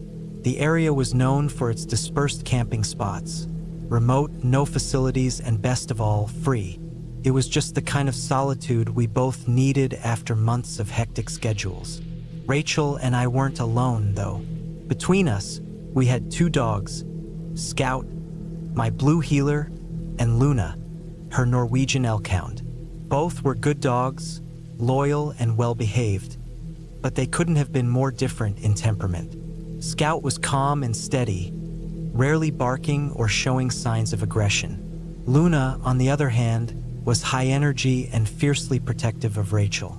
Together, they made us feel safe no matter where we went. We arrived at the campsite just after noon. The dirt road leading to the area was rutted and rough, flanked by tall pines and the occasional rock outcropping. The campsite itself wasn't much. A flat patch of earth surrounded by trees, with a fire pit made of stacked stones that previous campers had left behind. We were alone as far as we could tell. The plan was simple. Spend the first night just us and the dogs, and our boyfriends, Mark and James, would join us the next day. We parked the car, unloaded our gear, and started setting up the tent. It was a cloudless day, the kind where the sun felt warm on your skin, but the shade of the trees kept things cool. That's when they showed up. 2 men, maybe in their early 30s, came walking up the dirt path that led past our campsite. They were dressed casually, jeans, hiking boots, and flannel shirts, and each carried a backpack. At first glance, they looked like typical campers, but something about them immediately felt off. The dogs were the first to react. Scout, who rarely showed aggression, froze, his hackles rising along his back. He let out a low, rumbling growl that I could feel more than hear. Luna was even more intense. She stood between us and the men, her ears pinned back and her teeth bared in a snarl. The men stopped about 20 feet from us. They didn't move closer, but they didn't turn away either. I felt a prickle of unease. There was nothing outright threatening about them. They hadn't said anything yet, hadn't made any moves, but their presence felt wrong. Finally, they backed off, muttering something to each other as they walked away. Scout and Luna didn't stop growling until the men were well out of sight. We brushed it off at first. Maybe they were just passing through, curious about who else was camping in the area. But as the afternoon wore on, we noticed them again. They weren't close this time, but we kept catching glimpses of them through the trees. They'd appear in the distance, walking past our campsite, only to disappear a few minutes later. The dogs stayed on high alert, pacing the edge of the site and sniffing the air. There were no bathrooms or marked trails in the area, so their constant movement didn't make sense. They weren't gathering firewood or looking for a good camping spot. They were just there, circling. As night fell, the sense of unease grew stronger. We kept the fire going and stayed close to the dogs, who remained restless. Scout, in particular, kept staring into the darkness beyond the firelight. His ears perked as if he was listening for something. We debated leaving, but it didn't feel right to pack up and drive down those rough roads in the dark. Instead, we decided to stay alert and wait it out until morning. Around midnight, Scout started growling again. This time, it was louder and more insistent. I grabbed a flashlight and shone it into the trees, but I couldn't see anything. The beam of light illuminated only trunks and branches, the occasional glint of pine needles, but no movement. I couldn't shake the feeling that we were being watched. The night stretched on, every rustle of leaves or snap of a twig sending a jolt of adrenaline through me.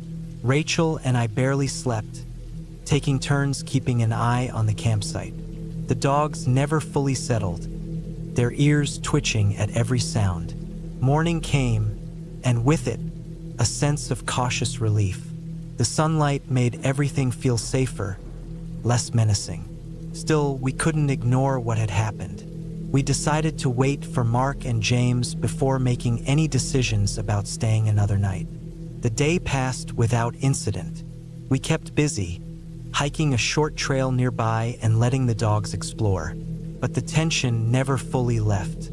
Every so often, we'd glance around, half expecting to see those men again. Mark and James arrived late in the afternoon, their truck kicking up a cloud of dust as it pulled into the campsite. We felt an immediate sense of security with them there. They were both outdoorsy, capable guys who wouldn't hesitate to handle trouble if it came our way. That evening, we built a bigger fire and cooked a proper meal. For the first time since we arrived, I started to relax. The dogs seemed calmer too, lying by the fire with their heads resting on their paws. But just as the sun dipped below the horizon, Luna perked up. She lifted her head, her ears swiveling toward the trees. A low growl rumbled from her throat, and Scout quickly followed suit. Mark and James noticed immediately, standing up and scanning the perimeter of the campsite. They didn't see anything, but they didn't brush it off either. We decided to keep the fire going all night, taking shifts to stay awake and watch. The men didn't come back, or if they did, they stayed far enough away that even the dogs couldn't pick up on them. By morning, the tension had eased again, and we all agreed it was best to pack up and leave. As we loaded the car, I couldn't shake the feeling of being watched. I kept glancing over my shoulder, scanning the tree line for any sign of movement. But the forest was still, the only sounds the chirping of birds and the rustle of leaves in the breeze. We never saw those men again. On the drive home, we talked about what had happened, trying to make sense of it. Maybe they were just harmless drifters, weird but ultimately not dangerous. Or maybe they had bad intentions but were scared off by the dogs and the arrival of Mark and James. Whatever the case, I couldn't shake the sense that we had narrowly avoided something terrible. Those men weren't just wandering campers, they were predators, sizing us up. And if it hadn't been for the dogs and the timing of our boyfriend's arrival, I'm not sure how the weekend would have ended. Even now, years later, the memory sticks with me. I still camp, but I'm more cautious now. I trust my instincts and my dogs without question, because sometimes the danger isn't in the wilderness itself, but in the people you might meet out there.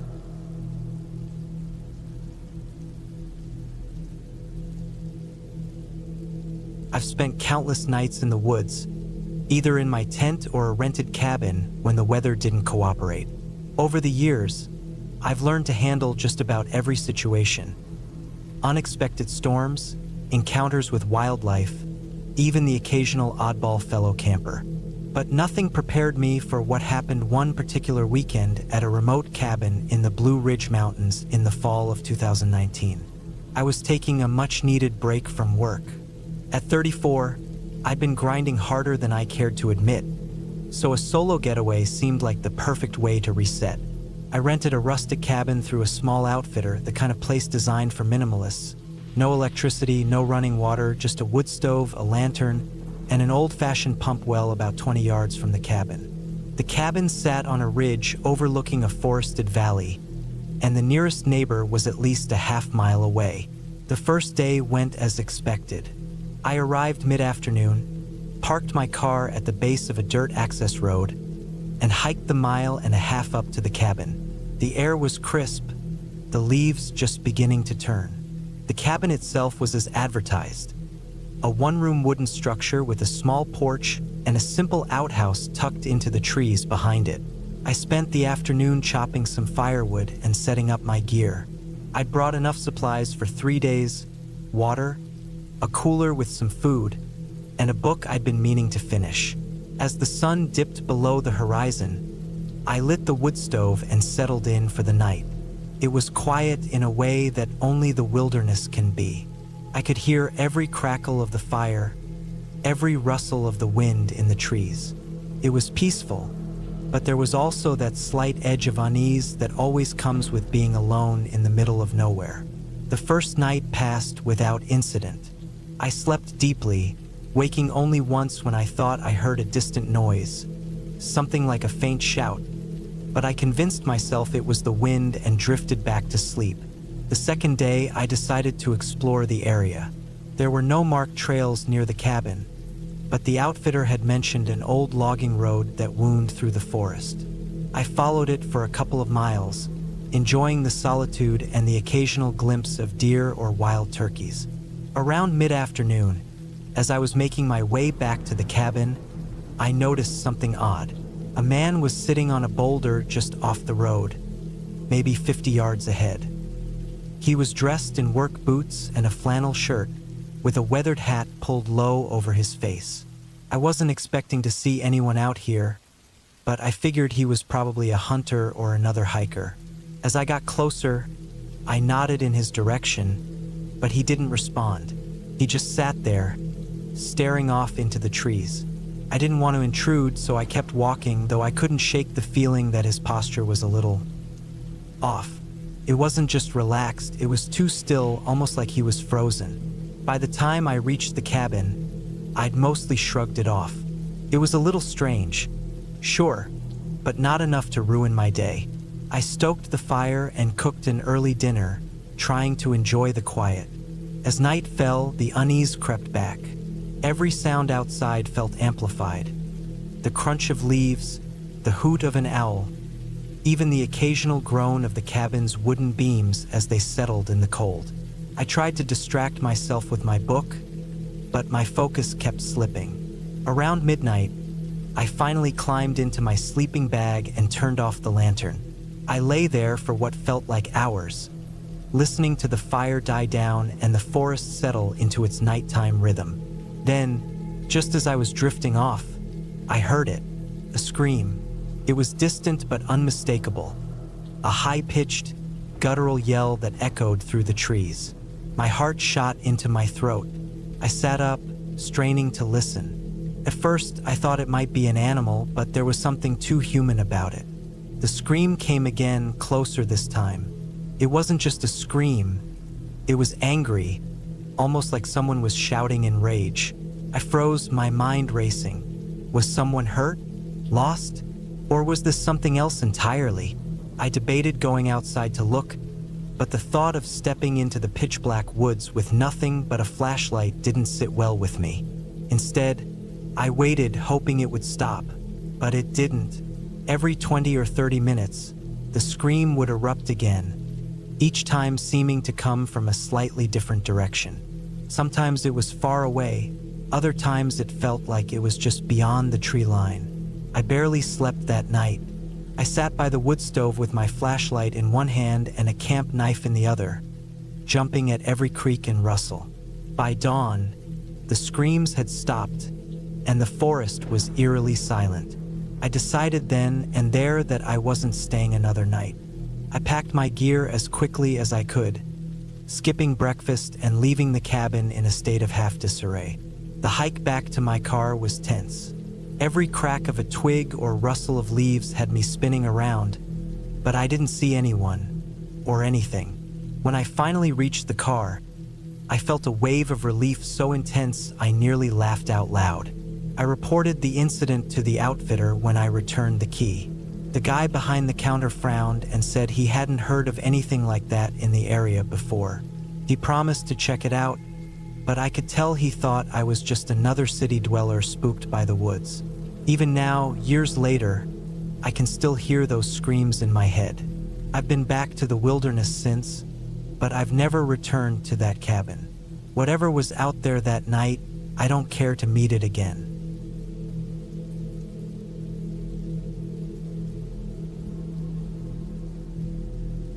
The cabin was supposed to be my retreat. I had just gone through a tough few months, work stress, a breakup, and that general sense of burnout that comes from feeling like life is spiraling out of your control. I needed space to breathe, away from the city and everyone in it. I thought a remote cabin in the woods of northern Minnesota, far from my usual surroundings in Chicago, would be the perfect escape. It was late October 2022 when I found the listing online. The pictures showed a small, rustic cabin tucked in a clearing surrounded by dense forest.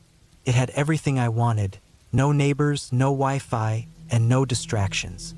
The reviews were mostly positive, but a few mentioned that the road leading to the cabin was rough and the area felt too isolated for their taste. That sounded like exactly what I needed. The drive up was long but uneventful. By the time I reached the last stretch of dirt road leading to the cabin, the sun was beginning to dip low, casting long shadows through the trees. The road was rougher than I expected, full of potholes and uneven patches, but I managed to navigate it in my Subaru without too much trouble. When I arrived, the cabin looked just like the photos: a small, single-story building with a sloped roof and a wraparound porch. There was a fire pit out front and a stack of wood neatly piled against the side. I parked, unloaded my gear, and took a moment to soak in the quiet. No cars, no voices, no city hum, just the sound of the wind rustling through the trees. The inside of the cabin was simple but comfortable. There was a small kitchen, a living area with a wood stove, a single bedroom, and a bathroom with a surprisingly modern composting toilet. The windows were large, letting in plenty of natural light, but they also gave me an unsettling sense of being exposed. Still, I told myself it was just the city paranoia talking. That first night was peaceful. I made dinner, read a book by the wood stove, and went to bed early. The silence was almost unnerving at first, but I eventually drifted off, lulled by the crackle of the fire and the faint chirping of crickets outside. The next morning, I woke to bright sunlight streaming through the windows. I decided to explore the area a bit, hiking the trails that wound through the woods around the cabin. The air was crisp, and the leaves crunched satisfyingly underfoot. I didn't see another soul all day, which was exactly what I wanted. It wasn't until I returned to the cabin in the late afternoon that I noticed something strange. The first thing that caught my eye was a small stack of rocks near the fire pit. I hadn't placed them there.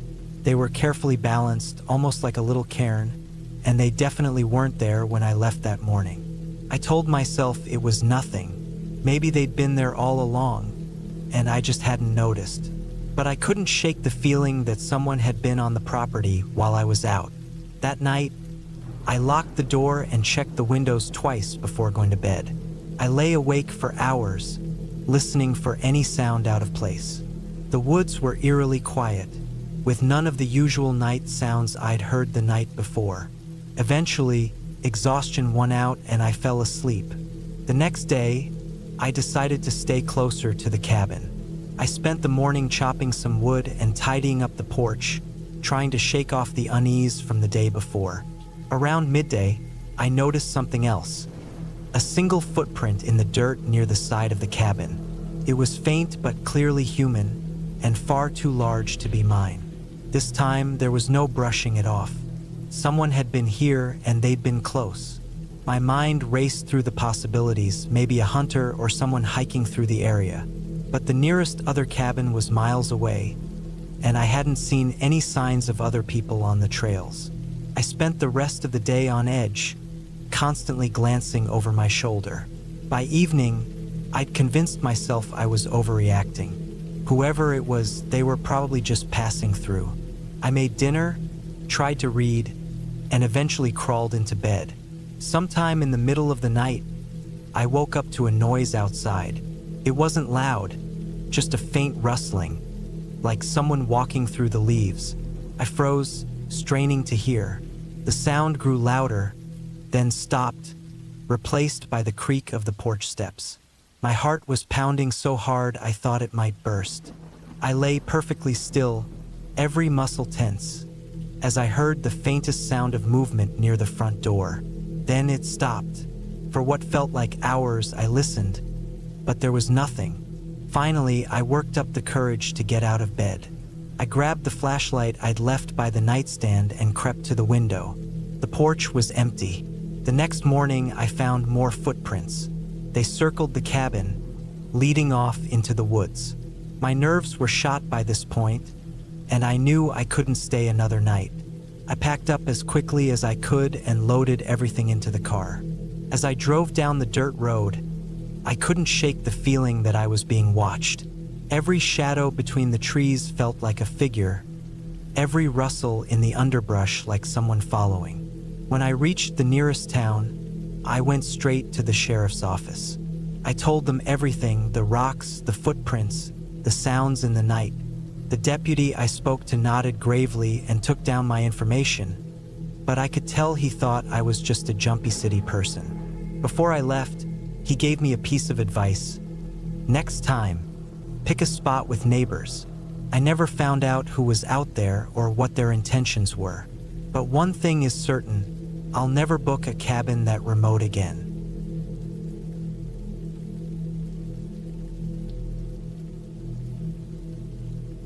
I've always been someone who enjoys getting away from it all. Over the years, I've found that the farther I am from the grid, the more alive I feel. So, when my friend Brian suggested we spend a weekend in a remote cabin he'd rented deep in the national forest, it didn't take much convincing. The place wasn't on any official camping site or part of a state park. Brian had found it through some obscure online listing. The photos showed a simple wooden structure with a tin roof, surrounded by towering pines, with no other signs of civilization in sight. It sounded perfect. It was late October, just as the leaves were turning and the weather was crisp but not freezing. We packed light, just enough supplies for a couple of days, some basic tools, and a rifle for protection. Brian had a habit of bringing a firearm whenever we went off-grid, not out of paranoia, but more as a precaution against wildlife. The drive to the cabin was long, winding through narrow dirt roads that seemed to go on forever. The further we went, the more isolated it felt. Cell service had cut out an hour ago, and we hadn't passed another car in miles. By the time we reached the cabin, the sun was dipping low in the sky, casting long shadows over the forest floor. The cabin itself was smaller than I'd expected. It had a single room with a wood-burning stove, a rickety table and chairs, and 2 bunks built into the wall. The windows were small and grimy, and the whole place smelled faintly of mildew and old wood. It wasn't glamorous, but it had its charm. After unloading our gear, we set about gathering firewood from the surrounding forest. The air was cool and still, and the only sounds were the crunch of leaves underfoot and the occasional chirp of a bird. By the time the sun disappeared completely, we had a decent pile of wood stacked by the stove. We spent the first evening the way we usually did on trips like this, sitting by the fire, eating canned food, and talking about everything and nothing. The isolation was exactly what I'd hoped for. There was no noise, no lights from nearby houses, no distractions. Just the 2 of us and the wilderness. It wasn't until later that night that things took a turn. It must have been around 1 a.m. when I first heard it, a faint rumble in the distance. At first, I thought it was thunder, but the sky had been clear when the sun set. The sound grew louder, and soon it was unmistakable, the low growl of an engine. Brian and I looked at each other. There was no reason for anyone else to be out here. The cabin wasn't on any marked trail, and the nearest road was miles away. Yet the sound was getting closer. We stepped outside, the cold night air biting at our faces. The forest was pitch black, but the rumble of the engine was unmistakable now. It was a truck, and it was coming down the narrow dirt path that led to the cabin. Brian grabbed his flashlight and rifle. I didn't have a weapon, but I picked up the hatchet we'd used earlier to split wood. My heart was pounding in my chest, and I could feel the adrenaline kicking in. The truck's headlights appeared through the trees, casting eerie beams of light across the forest. It came to a stop about 50 feet from the cabin, its engine idling. The glare of the lights made it hard to see the vehicle clearly, but it looked old, with a rusted grille and a loud, uneven growl. Neither of us moved. I stood behind Brian, the flashlight casting his shadow across the ground in front of him. He held the rifle in a way that left no doubt what it was. We didn't say a word, we didn't need to. Whoever was in that truck could see us standing there, armed and motionless. For a moment, nothing happened. The truck just sat there, its engine rumbling and its headlights glaring. Then, slowly, it began to reverse. I could feel my pulse hammering in my ears as the truck backed away, its tires crunching over the dirt and leaves. It didn't turn around. It just reversed down the narrow path until it was out of sight. The sound of the engine faded into the distance until the night was silent again. Neither of us moved for what felt like an eternity. Finally, Brian lowered the rifle and exhaled. "We should keep watch," he said quietly, breaking the silence. We went back inside and locked the door, though we both knew it wouldn't stop anyone determined to get in. Brian sat by the window, rifle in hand, while I stayed near the door with the hatchet. We didn't sleep. The rest of the night passed without incident, but the sense of unease lingered. Who had that been? A lost hunter? Someone who'd stumbled onto the wrong path? Or something else entirely? The way they'd sat there, just watching us, didn't feel like an accident. By morning, we were both on edge. We packed up our gear and decided to cut the trip short. The peaceful isolation that had drawn us to the cabin now felt oppressive, as if the forest itself was watching us. As we drove away, we kept an eye on the rearview mirror, half expecting to see the truck following us. But the road remained empty, and we made it back to the main highway without incident. It's been years since that trip, and I still don't know what to make of it. Maybe it was just a harmless encounter, someone as startled by us as we were by them. But there's a part of me that doubts it. The way the truck appeared out of nowhere, the way it lingered, watching us in the dead of night. It felt wrong, like we'd stumbled into a place we weren't meant to be. I haven't been back to that cabin since, and I don't plan to. Some places are better left alone.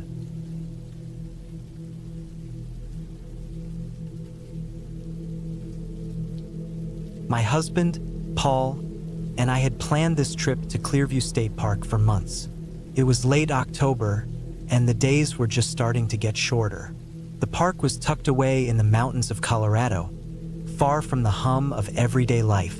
It was the perfect place to unwind, quiet, peaceful, and surrounded by golden aspens that seemed to glow against the crisp blue sky.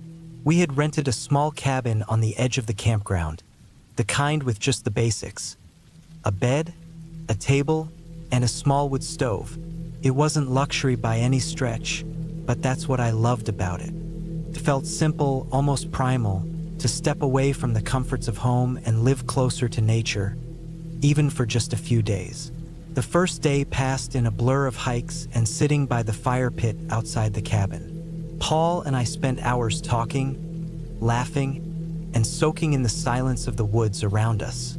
By the time the sun dipped behind the mountains, casting long shadows across the campsite, I felt the kind of exhaustion that only comes from fresh air and physical activity. After dinner, I realized I needed a shower. The cabin didn't have running water, so we had to use the shared shower building a short walk down the gravel road. It was a small, nondescript structure with separate sides for men and women. Paul offered to walk with me, but I waved him off. It was only a few minutes away, and I'd gone alone the night before. Grabbing my towel and toiletries, I set off down the path. The air was cool, and the gravel crunched under my shoes. I had my phone with me, not for the flashlight. I liked walking in the moonlight, but just in case I needed to call Paul. As I neared the building, I saw someone sitting on a bench near the entrance, slumped over with a bottle in hand. His campsite must have been nearby, and it was clear he'd been drinking heavily. He looked to be in his mid-40s, unkempt, with a scruffy beard and a baseball cap pulled low over his face. I quickened my pace, hoping to avoid any interaction, but as I passed, he lifted his head and mumbled something. His words were slurred, but I caught enough to realize he was trying to talk to me. I didn't stop or respond. He stood up. My stomach knotted as I heard his footsteps behind me, uneven but deliberate. He was following me. I glanced over my shoulder and saw him staggering toward me, the bottle now dangling from his hand. My pulse quickened, and I gripped my phone tightly, my thumb hovering over the screen to call Paul. But I hesitated. Paul had left his phone charging in the cabin, something he always did to save the battery. The shower building was just a few yards away now.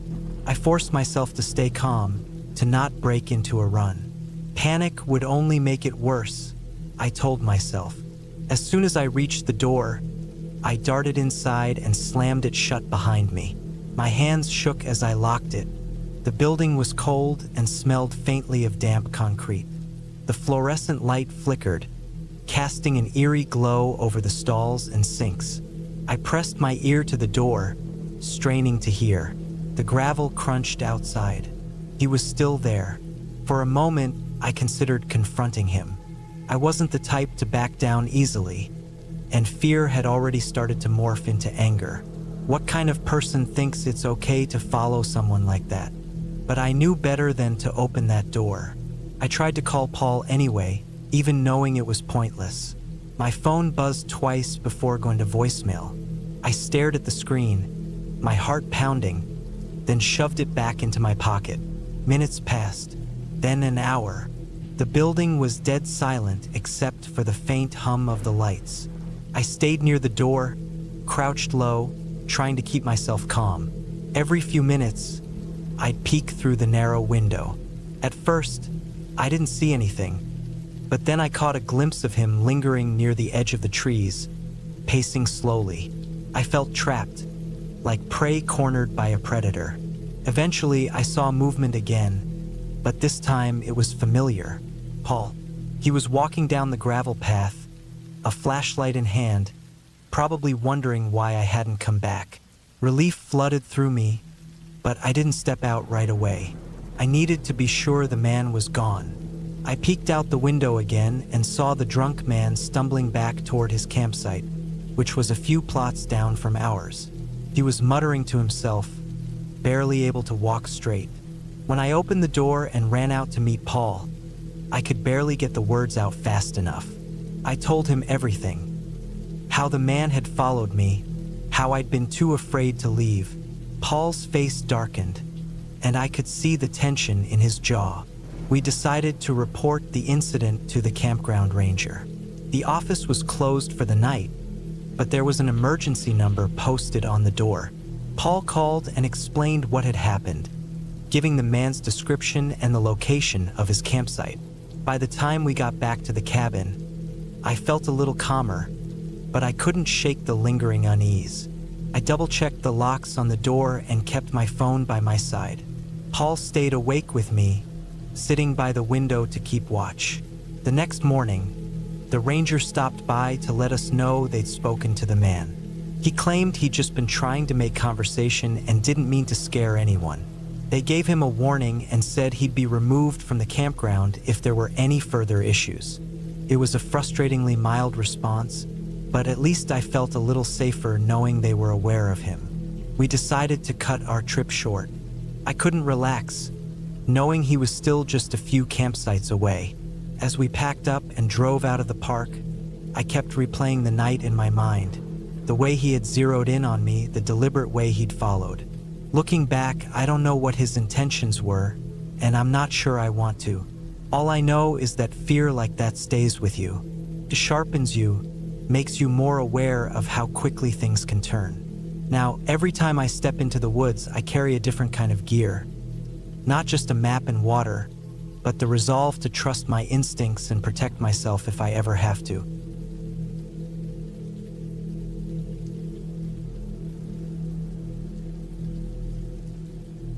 It had only been a day since I left the campground, but I still couldn't shake the unease. What happened there was strange enough to rattle me. A fast food meal left at my campsite, right next to my RV. Someone had apparently sat in my chair during the night while I slept inside. The thought of someone that close while I was unaware made my skin crawl. I told the ranger before I left, but I didn't stick around long enough to hear what he thought.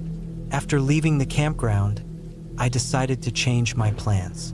I didn't feel like being around people or whatever might have crept into my campsite. So I headed for a cabin I'd rented a few times before in a remote part of northern Michigan. It wasn't fancy, but it was secluded, tucked deep in the woods near Red Creek. The cabin was off-grid. No cell service, no internet, just 4 walls, a roof, and a wood stove. It sounded like the perfect place to clear my head. I stopped at a small-town grocery store on the way and stocked up on the basics: canned goods, bottled water, coffee, and a box of ammunition for my revolver. Being armed gave me a small sense of security, especially after the previous night. The dirt road to the cabin was rough, barely passable in some spots. My truck's tires kicked up a cloud of dust as I navigated the uneven path. The trees grew thicker the farther I drove, their bare branches clawing at the sky. By the time I pulled up to the cabin, the sun was dipping low, casting long shadows across the clearing. I stepped out of the truck and surveyed the area. The cabin looked the same as it always did, small, weathered, and quiet. A single wooden chair sat on the porch, next to a stack of firewood. I unloaded my supplies and carried them inside. The air was cool and stale, carrying the faint scent of wood smoke from past visitors. After unpacking, I set about getting the place ready for the night. I lit a fire in the stove, filled a lantern with kerosene, and double-checked the locks on the door and windows. The cabin felt secure, but I couldn't shake the feeling that someone, or something, might be nearby. The first night passed uneventfully. I made a simple dinner, read a paperback novel by lantern light, and fell asleep early. The woods were eerily quiet. The only sounds the occasional crackle of the stove and the distant hoot of an owl. The next morning, I woke to find the porch chair moved. It had been sitting against the wall the night before, but now it was angled toward the yard, as if someone had been sitting in it and watching the trees. I stared at it for a long moment, trying to convince myself I'd forgotten moving it. Maybe I had pulled it out for some reason and didn't remember, but something about it felt wrong. I walked around the cabin, checking for signs of visitors. The ground was soft from rain a few days earlier, but I didn't see any footprints. There were no tire tracks on the dirt road except my own. Everything seemed undisturbed, yet the chair nagged at me. I spent the day exploring the woods around the cabin, trying to push the strange feeling aside. I followed the creek for a while, enjoying the sound of water rushing over rocks. The air was crisp and cool, the kind of weather that makes you feel alive. But every so often, I'd catch myself glancing back, half expecting to see someone standing behind me. When I returned to the cabin in the afternoon, I found something new waiting for me. A single, dirty napkin lying on the porch. It was crumpled, as if someone had wiped their hands with it and tossed it aside. My stomach tightened as I picked it up. It didn't make sense. I hadn't seen another person all day, and I certainly hadn't left a napkin there. I searched the area again, this time looking closer. Still no footprints, no tire tracks, no sign of anyone. I told myself it was nothing. Maybe the wind had blown it in from somewhere. But the feeling of being watched was stronger now, an invisible weight pressing down on me. That night, I locked the door and windows again and set my revolver on the small table beside the bed. The fire in the stove burned low, casting flickering shadows on the walls. I lay there in the dark, listening to the silence, every creak of the cabin making my pulse quicken. At some point, I drifted off. When I woke, the lantern I'd left on the table was gone. My breath caught in my throat as I sat up and scanned the room. The door was still locked, the windows unbroken, but the lantern was missing, along with the pack of matches I'd left beside it. I checked the floor, thinking it might have fallen, but it was nowhere to be found. The knot in my stomach tightened as I stepped outside. The lantern was sitting in the yard, upright and untouched, as if someone had carefully placed it there. I didn't go back to bed after that. The next day, I decided to leave. I packed my things quickly, stuffing them into the back of the truck without much care. The woods felt different, heavier somehow, as if they were holding their breath. As I drove away, I couldn't shake the feeling that I was being watched. Every so often, I glanced in the rearview mirror, half expecting to see someone standing in the road behind me. I didn't stop until I reached the nearest town, where I found a small diner and sat down for coffee. I told the waitress I'd been staying at a cabin near Red Creek, and she gave me a strange look. "You're lucky you got out of there," she said. I didn't ask her to explain. I didn't want to know. Even now, back at home, I can't stop thinking about it. The moved chair, the dirty napkin, the missing lantern. All of it was subtle, almost insignificant on its own. But together, it painted a picture I couldn't ignore. Someone had been out there watching me, waiting, and I still don't know what they wanted. I haven't been back to the woods since.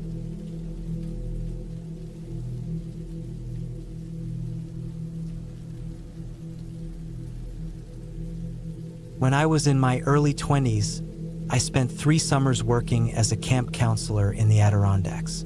The camp wasn't anything fancy. It was the kind of place parents sent their kids to get them off their hands for a few weeks. There were wooden cabins scattered around a central fire pit, a dining hall that smelled permanently of burnt eggs, and a small lake where we spent most afternoons trying to keep kids from drowning. It was a good time for the most part. Long days, lots of laughs, and stories by the fire each night. One of my favorite parts of the job was telling ghost stories. It was a camp tradition for counselors to take turns trying to outscare each other, and by my second summer, I had perfected my signature tale.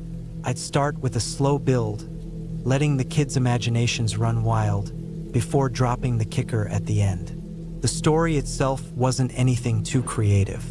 It was about a man who had been wronged, cheated out of his land or money depending on my mood, and had come back from the dead to seek revenge. The twist was that he wouldn't stop killing until someone gave him 2 of their teeth and the names of 2 others to take instead. It was a classic campfire story, creepy but not too over the top. What made it memorable was the way I ended it. You see, I have a bit of a dental oddity. When I was a kid, 2 of my adult teeth never came in, leaving gaps in my smile. For years, I wore a retainer with 2 fake teeth attached to fill the spaces. By the time I was a counselor, I'd gotten used to it and rarely thought about it, but it turned out to be the perfect prop. At the climax of the story, just when the kids were leaning in close to the fire, wide-eyed and shivering, I'd casually pop out my retainer, grin, and say, "Guess who already gave up their teeth?"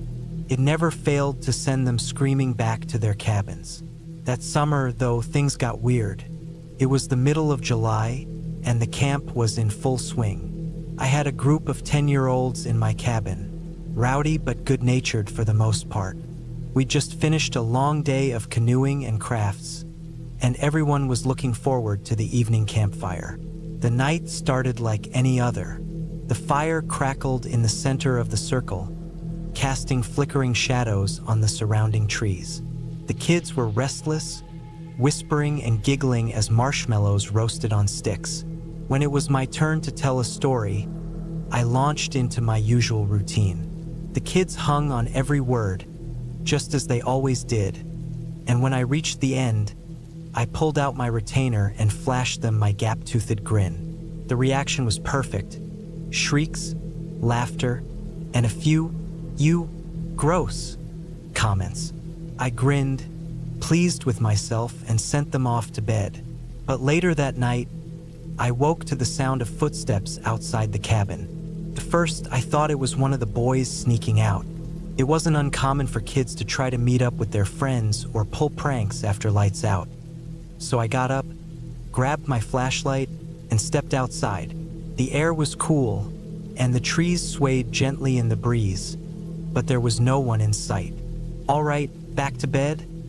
I muttered, assuming whoever it was had scurried back inside. I did a quick head count and found all the boys sound asleep in their bunks. Feeling a little foolish, I crawled back into bed. The next morning, I overheard two of the kids whispering during breakfast. "I heard him," one of them said. "He was outside our cabin last night." "Who?" the other asked. "The guy from the story, the one with the teeth." I rolled my eyes and chalked it up to overactive imaginations. After all, scaring them was the whole point of the story, right? Still, the idea that they were spooked enough to believe it made me feel a little guilty.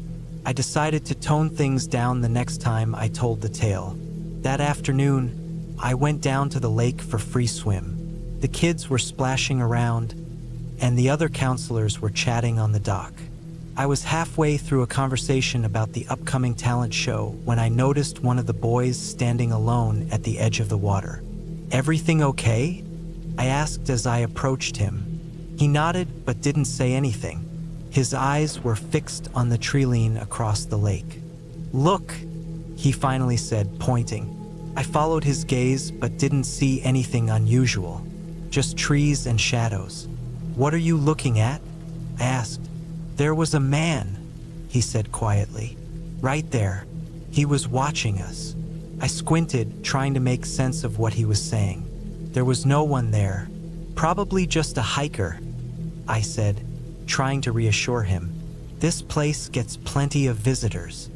He didn't look convinced, but before I could say anything else, one of the other counselors called for swim time to end, and the moment passed. That night, things escalated. After lights out, I was doing my usual rounds when I heard something again. This time, a low rustling sound outside the cabin. I froze, my heart thudding in my chest. Slowly, I moved to the window and peeked out. In the moonlight, I saw a figure standing just beyond the edge of the trees. He was tall and motionless, his face obscured by shadows. For a moment, I thought it might be one of the older campers pulling a prank, but something about the way he stood, so still, so deliberate, made my stomach churn. I grabbed my flashlight and stepped outside, but by the time I got to the spot, he was gone. The next day, the boys were buzzing with rumors. A few claimed they'd seen the man too, while others insisted it was just a joke. The counselors were skeptical, but I could tell some of them were uneasy. The woods around the camp suddenly felt a little darker, a little more menacing. By the end of the week, I was on edge. Every rustle of leaves, every crack of a twig, set my nerves on fire. I tried to tell myself it was all in my head, that I'd spooked myself by feeding into the kids' stories, but the feeling wouldn't go away. On the last night of the session, we held a big bonfire to celebrate. The kids were excited, but I couldn't shake the sense that something was off. As the fire died down and the kids drifted back to their cabins, I stayed behind to help clean up. That's when I found it.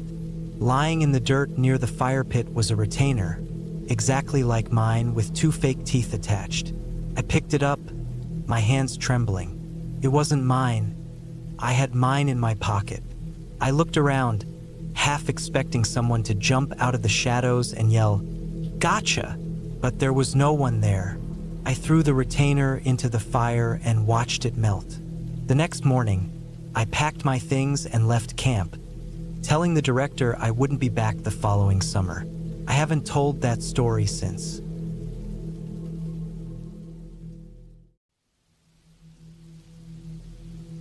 I always thought camping alone would be a calming escape, a way to disconnect from the noise of daily life. The idea of solitude appealed to me, so when I got a rare long weekend off work, I packed my gear and drove out to the mountains. It wasn't my first time camping, but it was my first solo trip. I chose a remote spot in a national forest I'd visited before, far away from the usual campsites. The trail was unmarked, which meant no crowds, just the kind of quiet I was looking for. The drive took about 3 hours, with the last stretch being a winding dirt road cutting through dense pine forests. The further I went, the narrower the road became, until it was barely wide enough for my car. Low-hanging branches scraped against the windows, and the undercarriage groaned against the uneven ground. I finally parked at what felt like a dead end and stepped out into the fresh mountain air. The silence was immediate, the kind that makes you aware of your own breathing. I spent about an hour hiking to find the perfect spot. I wanted to be near water, so I followed the sound of a creek until I came across a clearing surrounded by tall trees. The ground was soft with pine needles, and the creek was close enough to hear, but not so loud that it would drown out other noises. Felt perfect. I set up my tent facing the water and gathered firewood from the surrounding area. By the time the sun dipped below the treeline, the temperature had dropped sharply. I lit a fire and cooked a simple dinner, feeling proud of my little setup. The crackling fire and the rustling leaves made the place feel alive, but not in a threatening way. It was peaceful. After eating, I sat by the fire, staring into the flames as they danced and popped.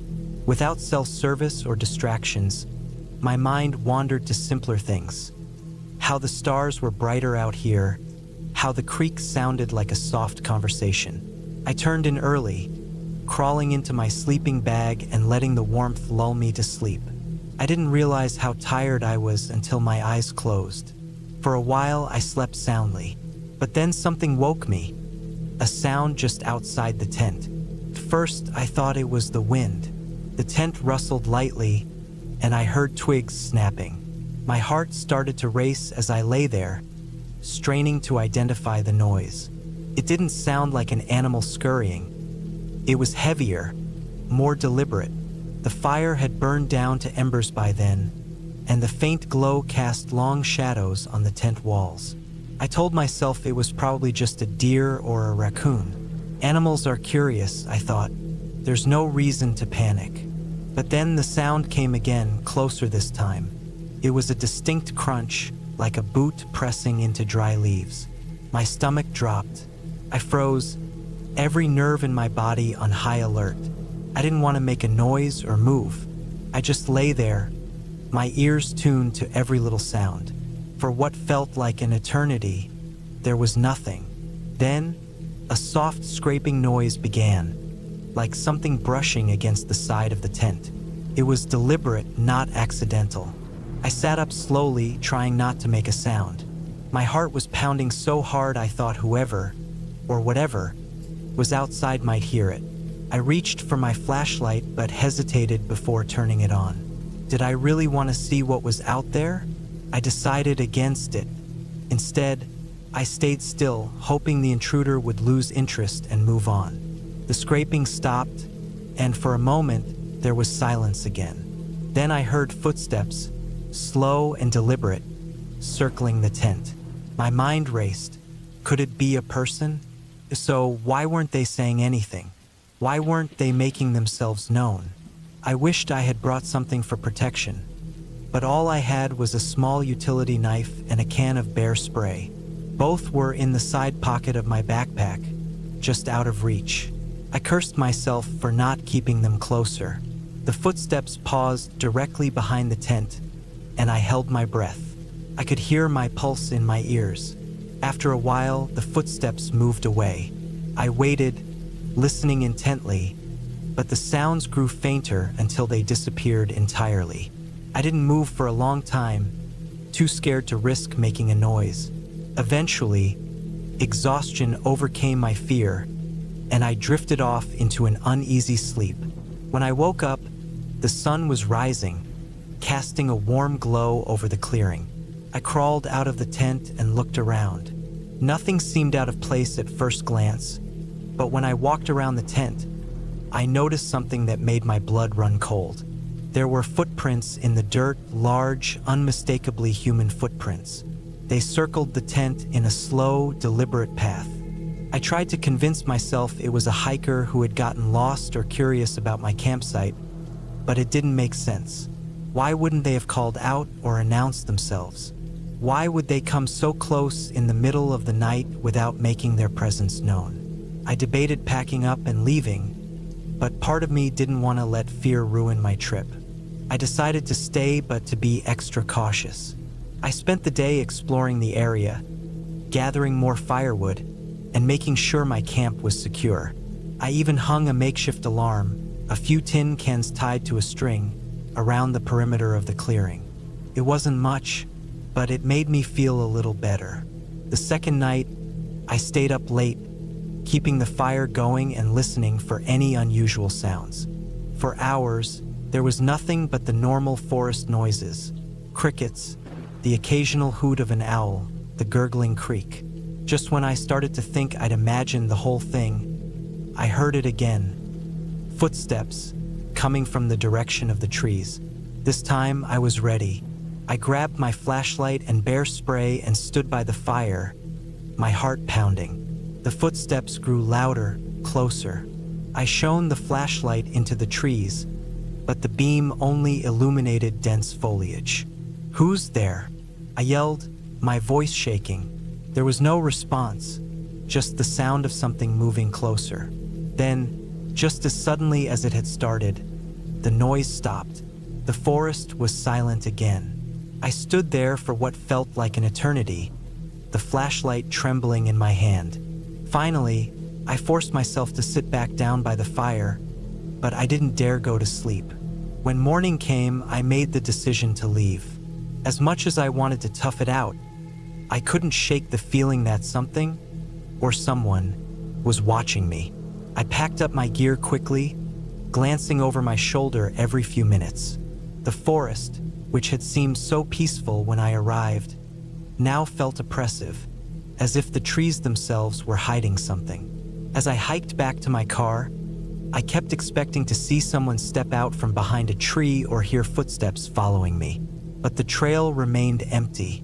When I finally reached my car and locked the doors, I felt an overwhelming sense of relief.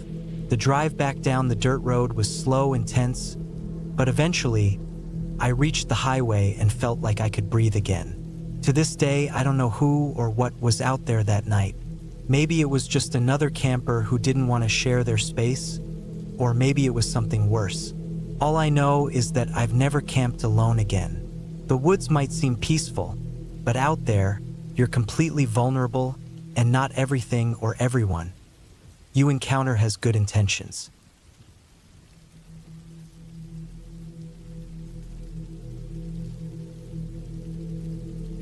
It was supposed to be an escape. I had spent the last few months drowning in work, staring at spreadsheets until my vision blurred. I needed fresh air and solitude, so I packed up my gear, loaded my car, and drove deep into the national forest. I wanted to be far enough from civilization that I couldn't hear cars, couldn't check emails, and couldn't see another human being. The drive was smooth, winding through the dense green of the forest, the asphalt gradually giving way to gravel, then to dirt. By the time I reached the trailhead, my car was coated in a layer of dust. I grabbed my pack and locked the car, the sound of the door slamming echoing in the stillness. The trail was steep in parts, narrow in others, but it was beautiful.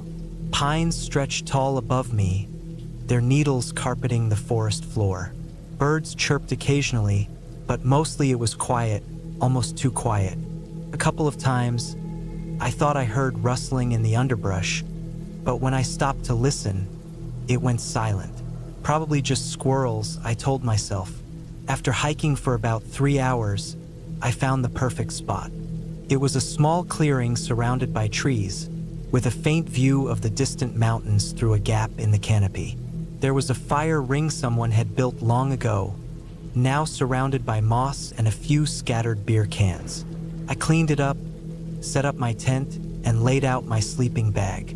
By the time I was done, the sun was dipping low, painting the sky in streaks of orange and purple. I built a small fire, boiled water for some instant noodles, and sat back to eat, feeling more at peace than I had in weeks. The sound of the crackling fire mixed with the occasional chirp of a cricket. The air was cool but not cold, and I could feel the tension in my shoulders easing with every passing minute. When the fire died down, I decided to turn in. I crawled into my tent, zipped myself into my sleeping bag, and let the forest's quiet envelop me. That's when I heard it, a single sharp crack, like a branch snapping. It wasn't far from my campsite, maybe 50 yards. My eyes shot open and I held my breath, listening. The forest was silent again, but my heart was pounding. I told myself it was probably a deer or some other animal, maybe a falling branch. Nothing to worry about. Still, I lay there, ears straining for any sound. Another crack, closer this time. I sat up, my breath coming in shallow bursts. My mind raced through possibilities. An animal? Maybe another camper? But why would someone else be out here so late, so far off the beaten path? I hadn't seen another soul since I left the trailhead. I reached for the flashlight by my side and clicked it on. The beam of light felt pitifully weak as I unzipped the tent and stepped out. The fire pit was just a ring of smoldering embers now, casting faint red glows on the ground. I swept the flashlight around the clearing, the beam catching nothing but trees and shadows. "Hello," I called out, instantly regretting it. My voice sounded thin and small, swallowed by the vastness of the forest. No response, just silence. I stood there for what felt like an eternity, waiting, listening. Eventually, I convinced myself it was nothing and crawled back into my tent. But sleep didn't come easily. Every tiny rustle, every gust of wind through the trees set my nerves on edge. I kept the flashlight in my hand. The beam pointed toward the tent wall, casting a faint glow. I must have drifted off at some point because the next thing I knew, I woke up to the sound of something heavy, something deliberate, moving just outside my tent. It wasn't the light, skittering noise of an animal. This was slow, steady, like footsteps. I froze. My entire body tensed, and I felt like I couldn't even breathe. The steps circled the tent once, then twice. I gripped the flashlight tighter, trying to muster the courage to unzip the tent and shine the light out. But fear rooted me in place. And then, just as suddenly as it started, the noise stopped. I stayed awake for the rest of the night, sitting up in my sleeping bag, the flashlight clutched in my hand. The first rays of sunlight finally filtered through the tent fabric, and I let out a shaky breath. I had made it through the night. When I stepped outside, I half expected to see footprints, some sign that someone or something had been there, but there was nothing. The clearing looked exactly as I had left it, except for one thing, the fire pit. Someone or something had carefully placed a small stack of stones in the center, arranged in a perfect pyramid. My stomach dropped. I hadn't done that. There was no way I could have missed it when I built the fire. It hadn't been there when I went to bed.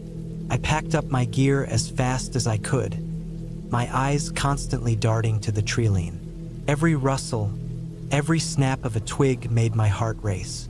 I didn't stop to eat or rest. I just wanted to get out of there.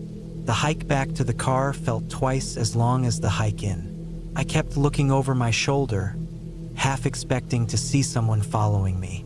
But the trail was empty, just me and the trees.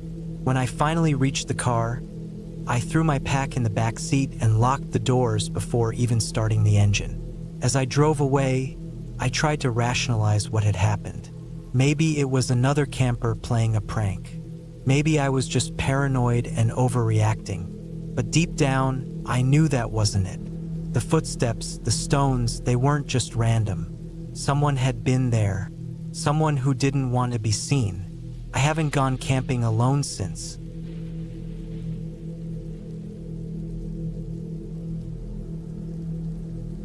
The decision to camp in the woods wasn't impulsive.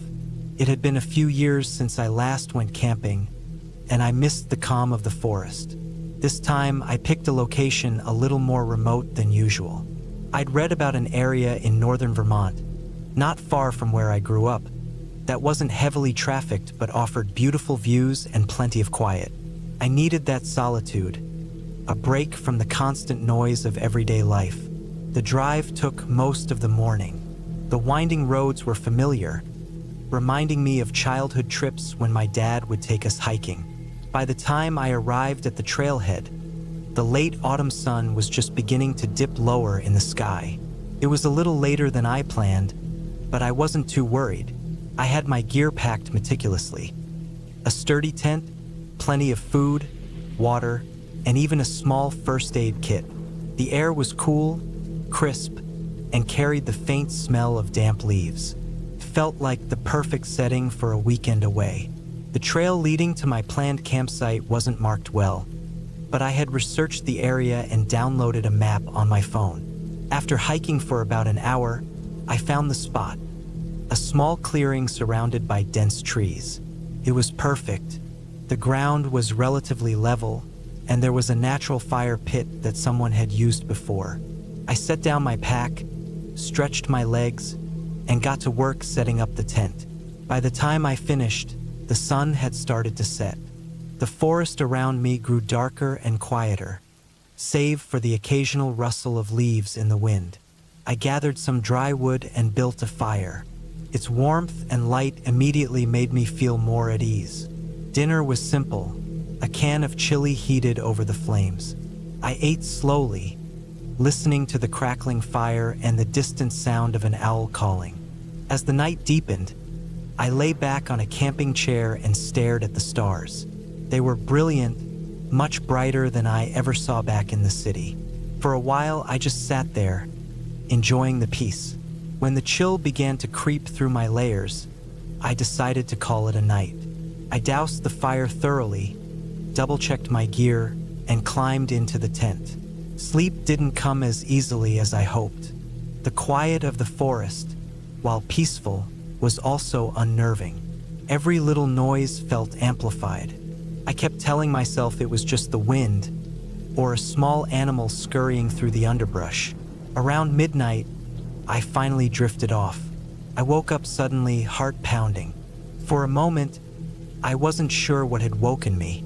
Then I heard it, a distant, steady crunching of leaves. It sounded deliberate, like footsteps. I held my breath, straining to listen. The sound stopped, and the forest returned to its silence. I told myself it was probably a deer or maybe even a raccoon. Still, I couldn't shake the unease. After a long while of listening to nothing but my racing heartbeat, I finally fell asleep again. The morning light was a relief. I emerged from the tent, stretched, and immediately scanned the area. There were no signs of anyone or anything unusual. I brushed off the uneasiness from the night before, chalking it up to my imagination. After a quick breakfast, I decided to explore a bit. The woods were beautiful in the daylight. I followed a narrow trail that led to a small stream. The sound of running water was soothing, and I spent some time sitting on a rock, letting the sun warm my face. I even saw a few deer in the distance. By midday, I was feeling completely at ease again. As the sun began to lower in the sky, I made my way back to the campsite. That's when I noticed something odd. My tent looked different. First, I couldn't put my finger on it. Then I realized the flap was partially open. I was certain I had zipped it up before leaving. I approached cautiously, heart pounding again. Inside, everything was exactly as I'd left it. My sleeping bag, my pack. Nothing was missing or out of place. But the open flap nagged at me. Had I really forgotten to zip it? It didn't seem like something I would overlook. That night, I built a larger fire, hoping the light and warmth would push away the lingering unease. I stayed up later than usual, watching the flames dance and listening to the forest. When I finally crawled into my sleeping bag, I made sure to zip the tent securely and double-check everything. I woke up again in the middle of the night, and this time the sound was closer. Footsteps, deliberate and slow. They circled the tent, crunching the dry leaves. My breath caught in my throat. I didn't move, didn't make a sound. The steps stopped, and for a long moment, there was silence. Then I heard it, the faint sound of breathing just outside the tent. Panic surged through me. I reached for my flashlight and clicked it on. The beam of light illuminated the tent's interior, but nothing else. The breathing stopped. I stayed frozen, flashlight in hand, for what felt like hours. Eventually, the forest fell silent again. I didn't sleep for the rest of the night. At dawn, I stepped out of the tent, every muscle tense. The clearing was empty, just as it had been the day before. But this time, I noticed something. Near the edge of the campsite, in the soft dirt, were footprints. They were faint but unmistakably human. My stomach turned. Someone had been there. I didn't waste time. I packed up my gear as quickly as I could. The hike back to the trailhead felt endless. Every sound made me jump, and I constantly glanced over my shoulder. I didn't see anyone, but the feeling of being watched never left me. When I finally reached my car, I threw my pack in the back seat, locked the doors, and drove away without looking back. Even now, I can't explain what happened. Maybe it was just someone passing through the woods, unaware I was there. Or maybe it was something more sinister. All I know is that I haven't been camping since. The thought of being alone in the woods, surrounded by nothing but trees and silence, doesn't bring me peace anymore. It brings me fear.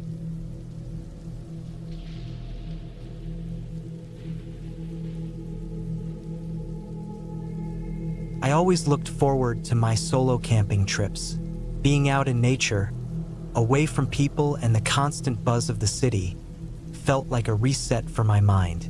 This time, I picked a spot deeper in the woods, far from any established campground. I wanted isolation, peace, and the challenge of being entirely self-reliant. I spent a few days preparing. I packed my tent, sleeping bag, a small camping stove, enough food for 3 days, water bottles, a first aid kit, and a map of the area. I also carried my pocket knife, a fire starter kit, and an old but reliable headlamp. The weather forecast looked good, cool but clear skies. The drive to the trailhead took about 2 hours.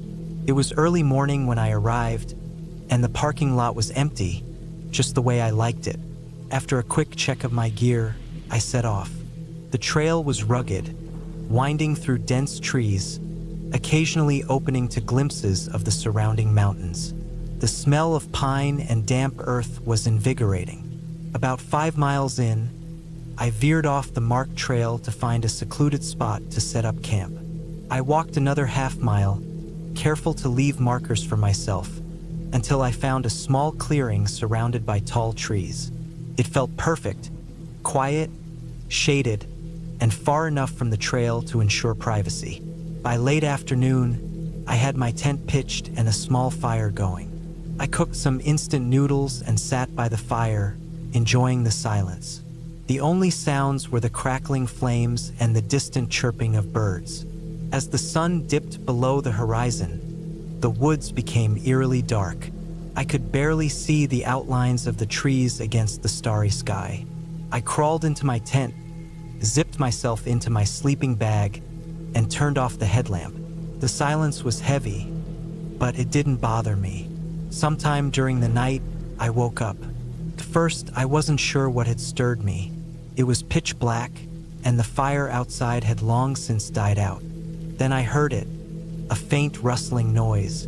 It sounded like something moving through the underbrush nearby. I stayed completely still, straining my ears. The sound came closer, then stopped. My heart was pounding, but I reminded myself it was probably a small animal. Raccoons, maybe, or a deer. I had hung my food bag on a tree branch away from the tent, so there was nothing inside to attract anything. But the sound started again, this time slower and more deliberate. It wasn't the quick scampering of an animal. It sounded like footsteps, cautious and steady. I reached for my knife, keeping it close, and lay still, trying to convince myself it was nothing. The footsteps circled the tent, then stopped directly behind it. My breath caught in my throat. I wanted to unzip the tent and look, but fear rooted me in place. What if it wasn't an animal? What if someone was out here watching me? The sound didn't come back, though.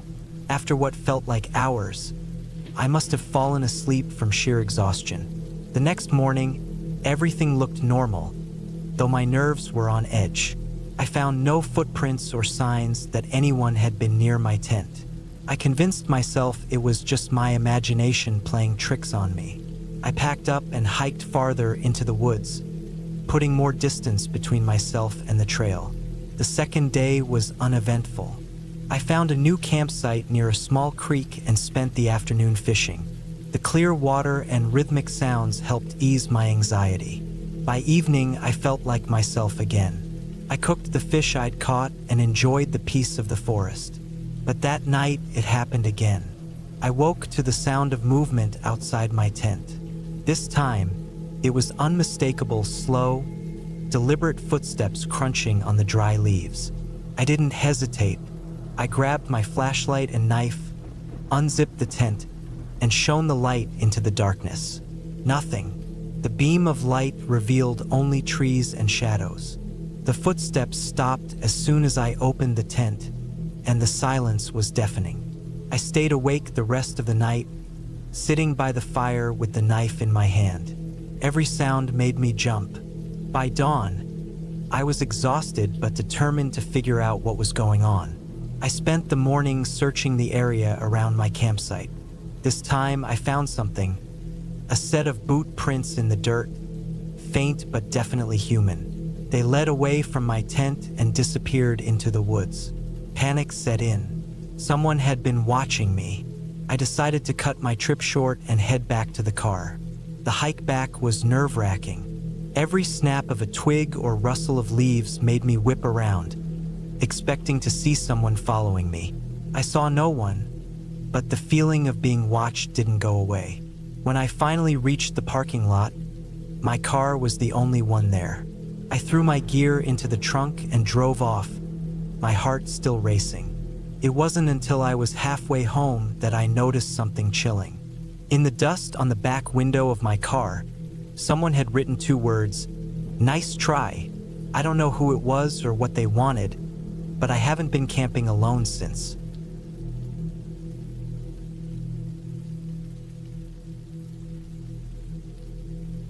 I decided to spend a weekend alone in the wilderness to clear my mind.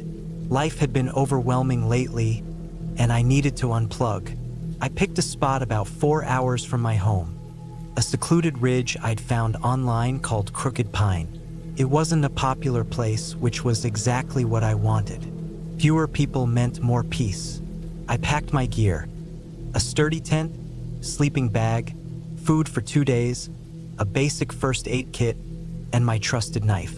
The weather forecast promised clear skies, and I felt ready for a break from everything. The drive was uneventful, but as I got closer to the trailhead, the road narrowed and turned into loose gravel.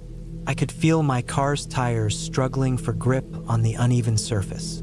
There were no other cars parked when I arrived, which reassured me I'd have the area to myself.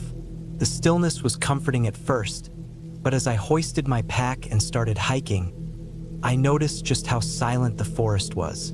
No birds, no rustling leaves, just the crunch of my boots on the dirt trail.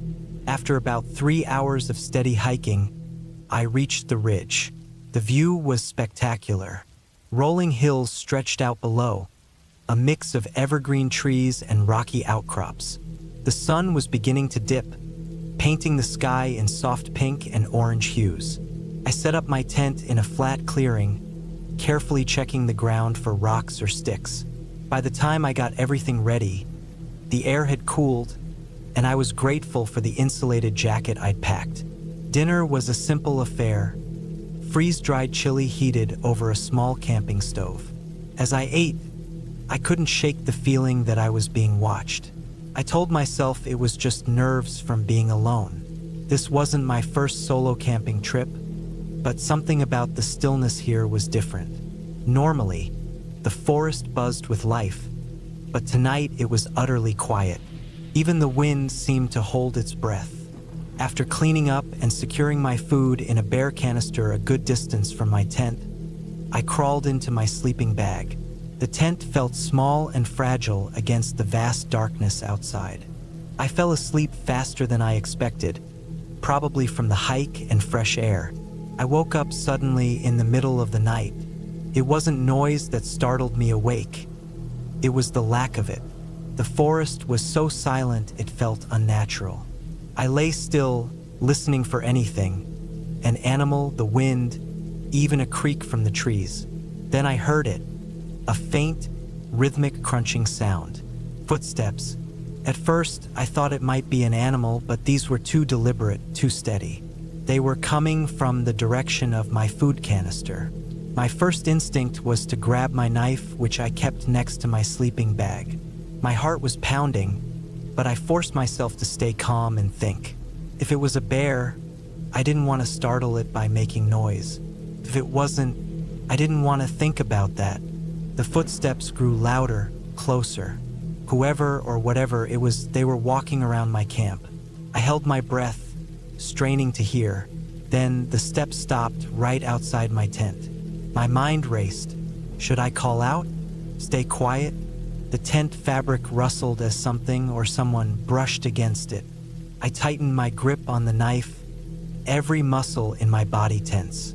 The sound moved away, back toward the clearing. I waited, listening for what felt like hours, but it didn't return. When dawn finally broke, I unzipped the tent slowly, scanning the area. Nothing seemed out of place at first glance. The bear canister was untouched. But then I saw the footprints. They weren't animal tracks. They were boot prints, large and deep, circling my tent. My stomach churned. I hadn't seen anyone else on the trail, and the ridge wasn't easy to access. Whoever had been here had gone out of their way to find me. I debated what to do. Part of me wanted to pack up and leave immediately, but I felt silly for being so shaken. Maybe it was just another camper who didn't realize I was here. I convinced myself to stay, though I couldn't shake the unease gnawing at me. The rest of the day passed uneventfully. I spent it exploring the ridge, trying to enjoy the scenery. But I kept glancing over my shoulder, my mind replaying the events of the night before. When evening came, I built a small fire to keep myself busy and create some sense of security. The flames flickered and danced, casting long shadows that made the forest seem alive. I decided to sleep with my knife in my hand that night. The footsteps hadn't returned, but the paranoia lingered. Every creak of the trees or rustle of leaves made my heart race. Eventually, exhaustion took over and I drifted off. I woke up again in the early hours, just before dawn. This time, the sound was unmistakable. The sharp crack of a twig snapping nearby. My pulse quickened. I lay there, knife ready, waiting. Then I heard the footsteps again. Slower this time, almost cautious. They stopped, then started again, circling my tent once more. Suddenly, there was a low thud, like something heavy hitting the ground. I held my breath, straining to hear any other sounds. Minutes passed. The footsteps didn't return, but the silence felt heavier than ever. When daylight came, I stepped outside cautiously. That's when I saw it. A small pile of stones stacked neatly in front of my tent. It hadn't been there the night before. My skin prickled as I realized whoever had been here was trying to send a message. I didn't stick around to figure out what it meant. I packed up in record time, shoving everything haphazardly into my pack. The hike back to the trailhead felt like an eternity. Every rustle or crack in the woods made me jump. When I finally reached my car, I felt a wave of relief. But as I loaded my gear into the trunk, I noticed something that made my blood run cold. On the dusty back window of my car, Someone had drawn a simple smiley face with their finger. I never went back to Crooked Pine. To this day, I don't know who or what was out there with me, but every time I think about going camping alone, I remember that smiley face and the eerie silence of that ridge. Some places are better left unexplored.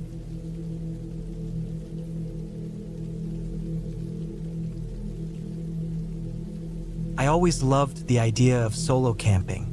Growing up in Vermont, it had been a family tradition to hike the trails and camp in the dense woods that surrounded my childhood home.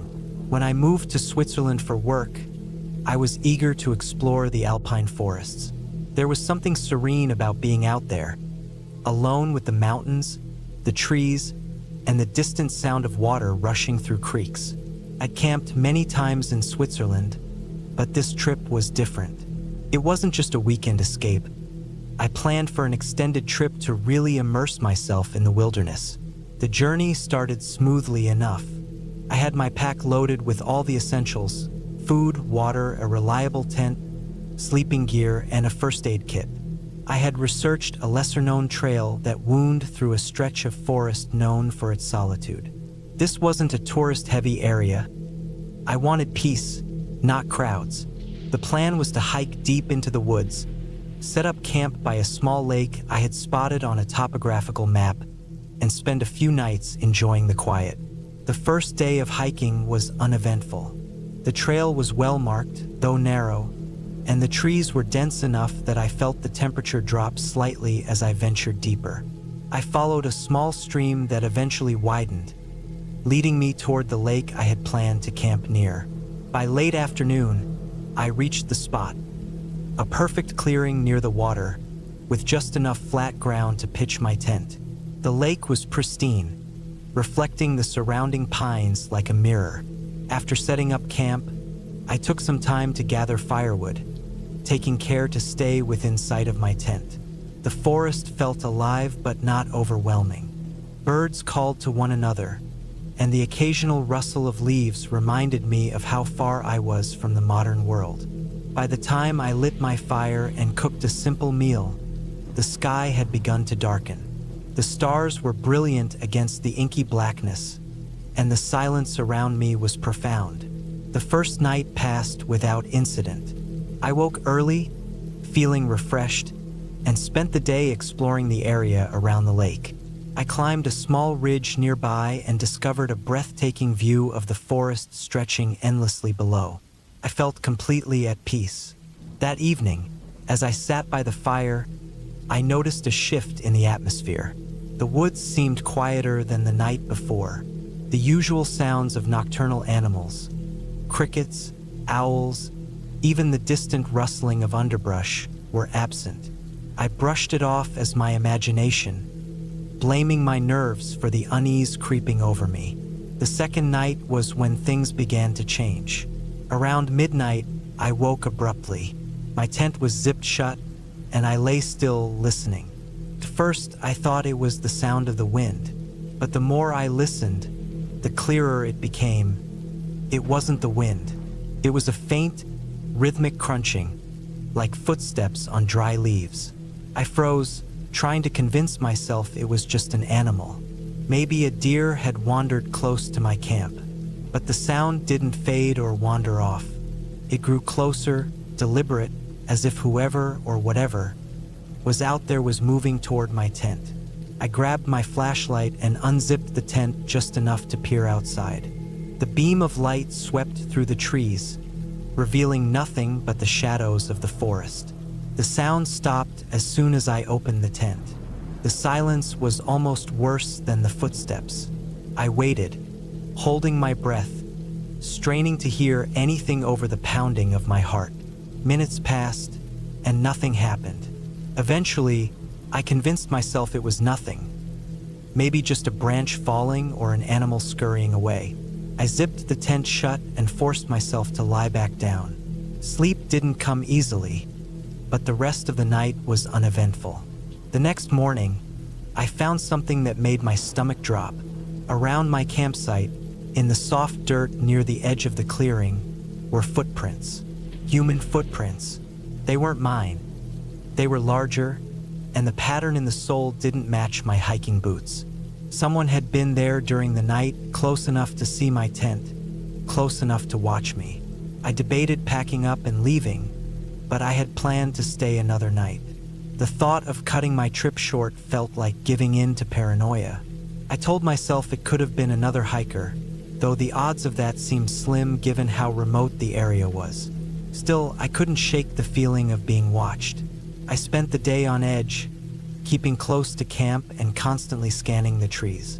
The woods that had felt so inviting now seemed oppressive, the towering pines closing in around me. Every snapping twig made me jump. Every shadow seemed to move. That night, I built a larger fire and kept my flashlight within reach. I tried to read to distract myself, but my eyes kept darting to the dark forest beyond the firelight. Hours passed, and the fire burned low. I was about to add more wood when I heard it again. The crunching footsteps, slow and deliberate, circling my camp. This time, I didn't wait. I grabbed my flashlight and shone it toward the sound. The beam illuminated the trees, but no one was there. The footsteps stopped again, but I knew whoever it was hadn't left. They were out there, just beyond the edge of the light, watching. I didn't sleep that night. I stayed by the fire, adding wood to keep it blazing, and kept my flashlight in hand. When dawn finally broke, I wasted no time packing up my gear. I didn't even eat breakfast. I just wanted to get out of there. The hike back was tense. Every noise made me whip around, expecting to see someone or something following me. But the forest remained eerily quiet, as if it too was holding its breath. When I finally reached my car at the trailhead, I felt an overwhelming sense of relief.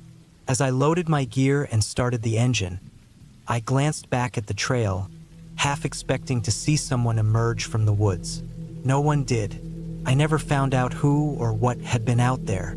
Part of me wonders if it was just another camper, curious about my presence. But another part of me knows better. There was something deliberate about the way they moved, about the way they stayed just out of sight. I haven't been back to that trail since. Camping, for me, has lost some of its charm. The wilderness used to feel like a refuge, a place to escape.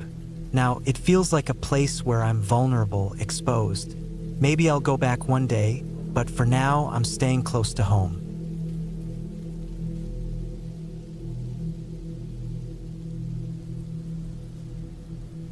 I had always been the kind of person who loved solitude. Growing up in Vermont, camping trips were a normal part of my life. My parents used to take me into the woods every summer, teaching me how to pitch a tent, make a fire, and navigate using a map. Moving to Switzerland years later hadn't changed that about me. I still felt at home in the wild, far from the noise and rush of everyday life. That summer, I decided to take a solo trip into a less traveled part of the Jura Mountains. It wasn't a well-marked trail, which was part of the appeal. I wanted to escape the crowds and have some quiet time. The area wasn't completely off the map, but it wasn't exactly a tourist hotspot either. I spent hours planning the route, double-checking the weather forecast, and packing all the essentials. My gear included a tent, sleeping bag, a small stove, enough food for 3 days, a flashlight, a power bank, and a knife. I even brought a small first aid kit because I liked being prepared. The first day of the hike was beautiful. The air smelled of pine and damp earth, and the only sounds were the crunch of my boots on the trail and the occasional chirping of birds. I felt alive in a way that was hard to describe. I made good time and reached a clearing I had marked on my map by late afternoon. It was a perfect spot to set up camp. The clearing was surrounded by tall trees, and there was a small stream nearby. The water was cold and clear, and I used it to refill my bottles. After setting up the tent, I gathered some dry wood for a fire. The evening was calm, and I sat by the flames, eating a simple meal of instant noodles and jerky. The stars were starting to come out, and I felt that deep, peaceful connection to nature that only camping can bring. The next morning, I decided to explore the area a bit. I left my tent and heavier gear behind, taking only a small backpack with water, snacks, and my map. The forest was dense, but I kept track of my direction carefully, marking my trail as I went. After about an hour, I found a rocky outcrop that offered a stunning view of the valley below. It was worth the hike. I sat there for a while, enjoying the breeze and taking in the scenery. When I decided to head back to camp, I noticed something odd. The trail I had marked wasn't as clear as I remembered. The forest looked different somehow, though I knew it was impossible. I hadn't gone that far, and I was sure I had followed the same path back. Still, I couldn't find the small marks I had left on the trees. Panic started to creep in, but I pushed it aside. I was experienced enough to know that staying calm was crucial. I took out my map and compass, retracing my steps mentally. It took longer than I expected, but I finally found a familiar landmark, a fallen tree near a distinctive boulder. From there, I made it back to camp. By the time I returned, the sun was low in the sky. I was exhausted but relieved. I hadn't gone far off course, but the experience rattled me. I cooked another simple meal and sat by the fire, trying to shake off the uneasy feeling. I told myself it was just a small mistake, nothing to worry about. That night, I woke up to a sound. It was faint at first, but as I lay there in the dark, it became clearer. It sounded like footsteps, slow and deliberate, just outside the tent. My heart raced. I reached for the knife I kept near my sleeping bag and listened, holding my breath. The footsteps stopped. I waited, straining to hear any other sounds, but there was only silence. After what felt like an eternity, I convinced myself it must have been an animal. Maybe a deer or a fox had wandered close to the camp. Eventually, I fell back asleep, though it wasn't a restful night. The next morning, I found no signs of anything unusual around the campsite. No tracks, no disturbed ground, nothing. Still, I couldn't shake the feeling that something was off. I decided to stick closer to camp that day. I spent the morning fishing in the stream and the afternoon gathering more firewood. As the day wore on, that sense of unease grew stronger. It was hard to pinpoint why. Maybe it was the eerie silence that had settled over the forest, or the way the shadows seemed to stretch longer than they should. By evening, I was ready to call it a night and leave early the next morning. That night, the footsteps returned. This time, they were closer, circling the tent. I froze, gripping my knife tightly. I didn't dare make a sound. The footsteps stopped again, but I could feel the presence of something, or someone, just outside. When dawn broke, I packed up my gear in record time. I didn't bother with breakfast. I just wanted to get out of there. The hike back to the trailhead was nerve-wracking. Every snap of a twig or rustle of leaves made me jump. I kept looking over my shoulder, half expecting to see someone following me. When I finally reached the parking lot, my car was a sight for sore eyes. I threw my gear in the back and drove off without looking back. It wasn't until I was home, safe in my apartment, that I let myself fully process what had happened. I still don't know who or what was out there. Maybe it was just my imagination playing tricks on me, or maybe it wasn't. What I do know is that the woods didn't feel the same after that trip. Something had changed. I still love camping, but I'm more cautious now. I stick to well-traveled trails and make sure to camp near other people when I can. Sometimes, late at night, I think about those footsteps. I wonder who or what was watching me in the dark, and I wonder if they'll ever find me again.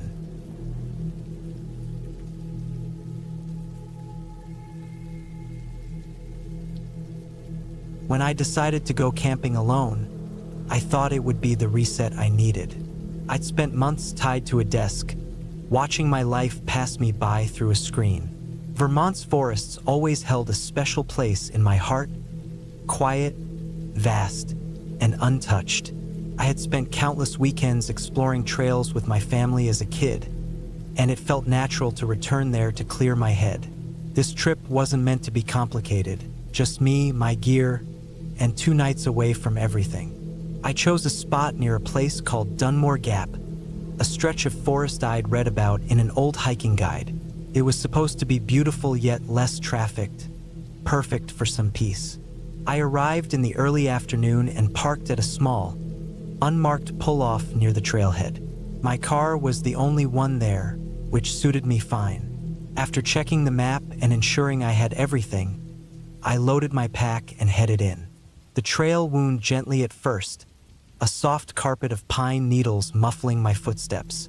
The air was cool but not cold, with that crisp smell of damp earth and leaves you only get in the woods. About 2 miles in, I found an ideal spot to set up camp. A small clearing just far enough off the trail to feel secluded. It was near a creek, the gentle sound of running water adding to the serenity.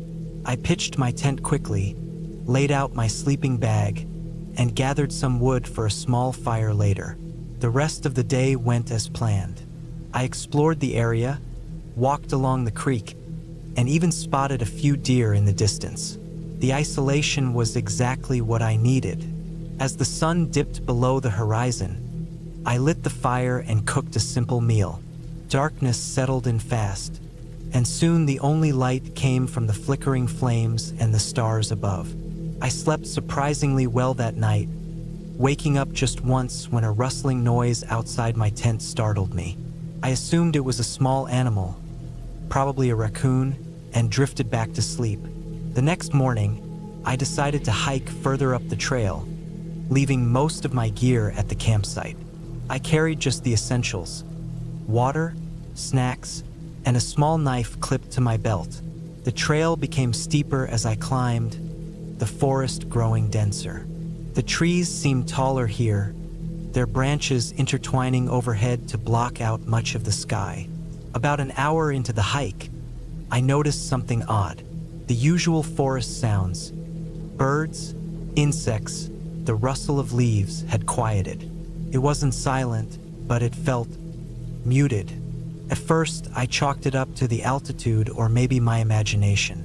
But then I saw something that made me pause. A few yards off the trail, partially hidden by underbrush, was an old campsite. At least that's what it looked like. There was a fire pit ringed with stones, long cold and overgrown with moss. Nearby, a shredded tarp hung from the branches of a tree, fluttering slightly in the breeze. It was clear no one had been there in years. Curiosity got the better of me, and I stepped closer to inspect it. Scattered around were items that didn't belong, things you wouldn't leave behind if you'd packed up properly. A rusted cooking pot, a moldy hiking boot, and what looked like the remains of a tent pole. It was unsettling, but I told myself it was probably just an old, abandoned camp. Maybe someone had left in a hurry or forgotten these things. Still, something about the scene didn't sit right with me. The boot wasn't just abandoned. It was torn, almost as if it had been ripped apart. I didn't stay long.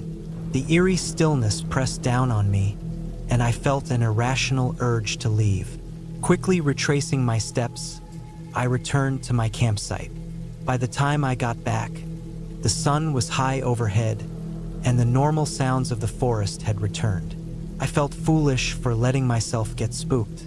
I spent the afternoon reading and fishing in the creek, trying to shake off the uneasy feeling. That night, I built another fire and settled in. The air had grown colder, and I wrapped myself in a jacket as I stared into the flames. The crackling firewood was comforting, a stark contrast to the earlier unease. But the peace didn't last. Around midnight, I woke up to a sound, a faint crunching, like footsteps on dry leaves. I froze, listening intently. It wasn't an animal. The steps were too deliberate, too heavy. My heart pounded as I strained to hear more. The noise stopped, and for a moment I thought whoever or whatever it was had gone. But then came another sound, a low, guttural scraping, like something being dragged through the dirt. I grabbed my flashlight and knife, my hands shaking as I unzipped the tent. Shining the beam around, I saw nothing but trees and shadows. The noise had stopped, but the unease remained. I sat awake for hours, the knife clutched tightly in my hand, until exhaustion finally overcame me. The next morning, I decided to pack up and head back. The trip had taken a turn I hadn't expected, and I didn't want to push my luck. As I dismantled my tent, I noticed something that made my stomach drop. In the soft dirt near the edge of the clearing were tracks. Not animal tracks, but large, boot-shaped prints. They circled my campsite, overlapping in some places as if whoever had made them had been pacing. I felt exposed, vulnerable. I hurriedly packed the rest of my gear and started back down the trail. Every rustle and crack of a branch set my nerves on edge. About halfway back to the car, I saw something that made my blood run cold. Hanging from a low tree branch was a small bundle of sticks, bound together with twine. It looked crude, almost like a child's craft project, but its placement felt deliberate. I didn't stop to inspect it. I pushed forward, practically jogging the last mile to the parking area. When I finally reached my car, I threw my pack in the back and jumped inside, locking the doors immediately. As I started the engine and pulled onto the road, I glanced in the rearview mirror. No one was there. The drive home was a blur. I couldn't shake the feeling of being watched, even after I reached the safety of my apartment. I checked the locks twice that night and slept with the lights on. In the days that followed, I tried to make sense of what had happened. I searched online for any reports of strange activity near Dunmore Gap, but found nothing. Part of me wondered if it was just my imagination running wild. But deep down, I knew I hadn't imagined the tracks or the bundle of sticks. Someone or something had been out there watching me. I haven't been camping alone since.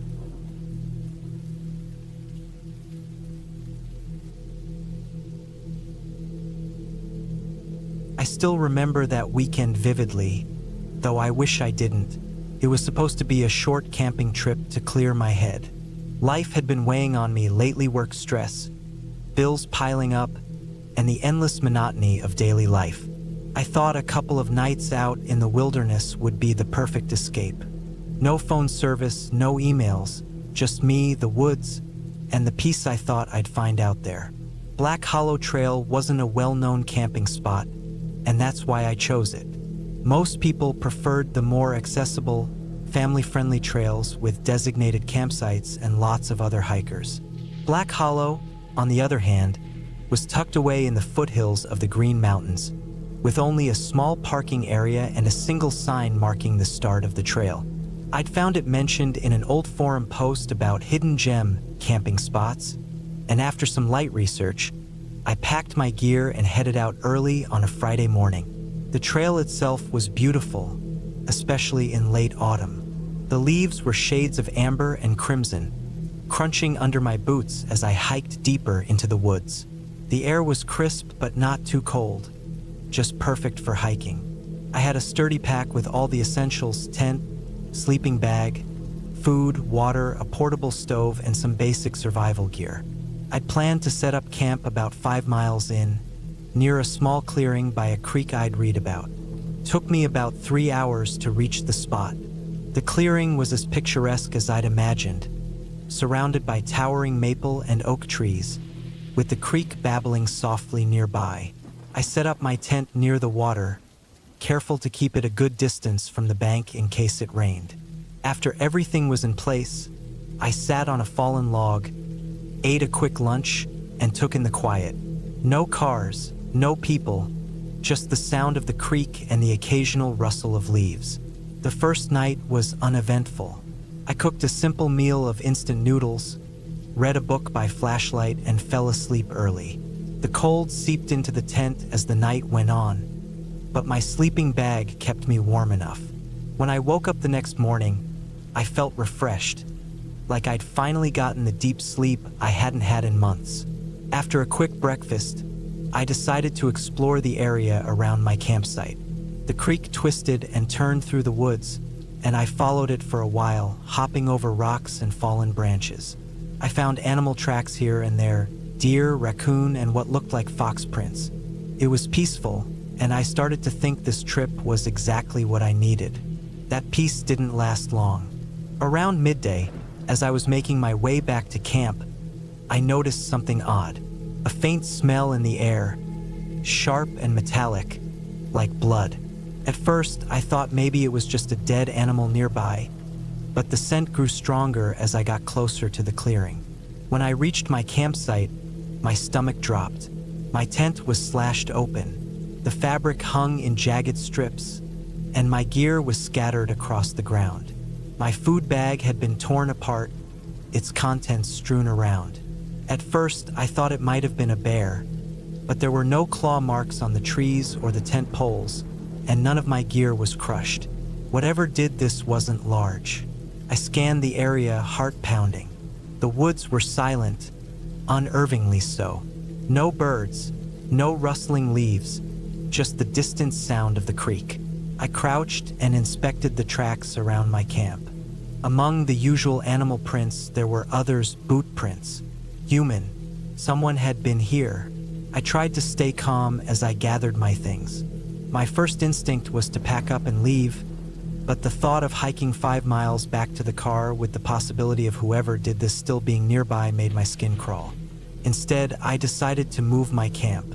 I grabbed what I could salvage, my sleeping bag, flashlight, and some food that wasn't ruined, and headed deeper into the woods, away from the trail. I found another spot about a mile away, a smaller clearing surrounded by dense trees. It wasn't ideal, but it would have to do. I set up a makeshift camp and decided to skip dinner. My appetite was gone, replaced by a gnawing sense of unease. That night, I hardly slept. Every crack of a branch, every rustle of leaves made my heart race. I kept my flashlight and knife within arm's reach, jumping at shadows until exhaustion finally pulled me under. I woke up to a soft noise, footsteps. They were slow, deliberate, crunching softly on the fallen leaves. My breath caught in my throat as I lay frozen in my sleeping bag, straining to hear. The steps stopped just outside the clearing, and for a moment, there was only silence. Then, a low whistle. It was a simple tune, slow and haunting. Whoever it was, they weren't trying to hide. My mind raced as I tried to think of what to do. Confronting them seemed like a terrible idea, but staying put felt just as dangerous. I quietly unzipped my sleeping bag and grabbed my flashlight and knife. The whistling stopped. The footsteps started again, circling the edge of the clearing. I couldn't see anything in the darkness beyond my flashlight's beam, but I could feel the presence, heavy and oppressive. Summoning every ounce of courage, I flicked on the flashlight and shone it toward the sound. The beam cut through the darkness, revealing nothing but trees. The footsteps stopped again. My hand shook as I held the knife, my eyes darting around the clearing. Minutes felt like hours before I finally heard the footsteps retreating into the woods. I stayed awake the rest of the night, flashlight in hand, heart pounding in my chest. At first light, I packed up and started back toward the trailhead. Every step felt like a sprint, my ears straining for any sound of pursuit. When I finally reached the parking area and saw my car, I almost cried with relief. As I loaded my gear into the trunk, I noticed something wedged under the windshield wiper. It was a small, folded piece of paper. My hands trembled as I opened it. Written in jagged, uneven letters were 4 words. "You're lucky this time I didn't stick around to think about it." I jumped in the car and drove until the trailhead was miles behind me. To this day, I don't know who was out there or what they wanted. I haven't been camping since, and I probably never will again. The woods, once a place of peace and solitude, now feel like a trap, a place where you're utterly alone, but never truly alone.